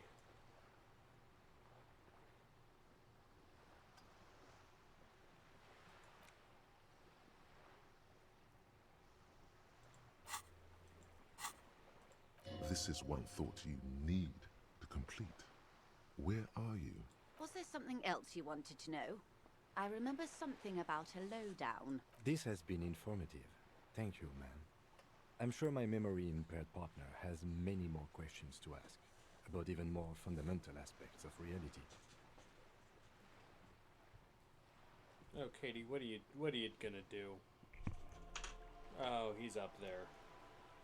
Oh, brother, he's up here. Might I suggest not asking them all right now? Messier will be here later too. Hey. And tomorrow. Isn't Buddy. that true, ma'am? Come here. Absolutely. My commitment here is long-term. You're right, Lieutenant. I'll continue later. It's better not to eat all your candy at once.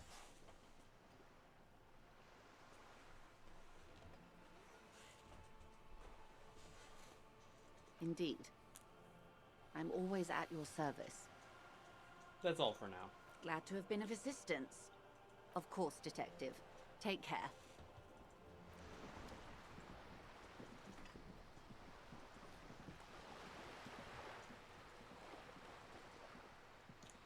Honestly, I think this might be a good place to end off for today. We got... Once again, the investigation is proceeding quite apace. So, you know. Jesus Christ, Katie. Ah, he almost made me spill my water all over my keyboard. Yes, exactly, Gob. Livy sweep. Katie sweep? No. No Katie sweep. He is not sweeping. He is not cleaning up. He's making a mess.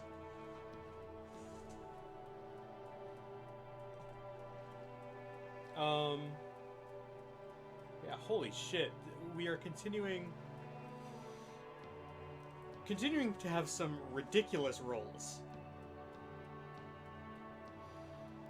That, what was it? The,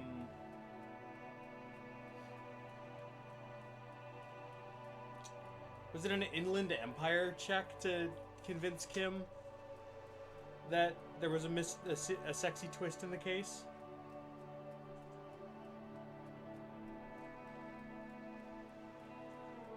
Ridiculous. Oh. Hold on. Katie is currently trying to eat the cord to this camera.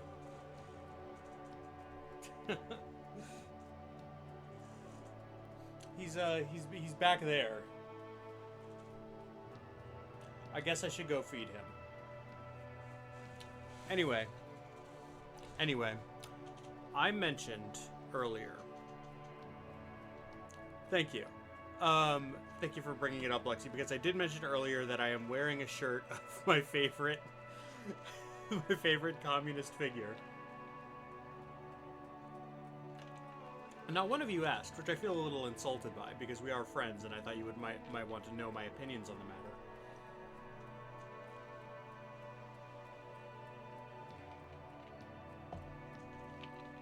It's a shame. I suppose I'll just end stream and wear it next time as well. I don't think the bit is worth it.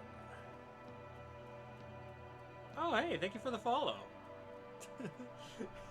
Are you sure, Gov? Because the bit is stupid. It's a stupid bit. Hold on, let me just,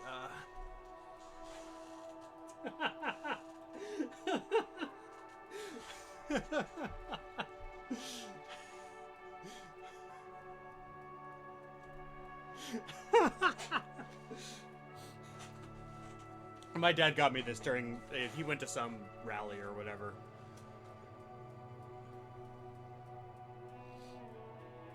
Hey, Katie, stop eating that shit. Hey, alright. I gotta bounce. I gotta take care of this guy. I'll see you all next time. We're back on Monday and Tuesday next week. Fuck it. Katie, that's an HDMI cord, you asshole.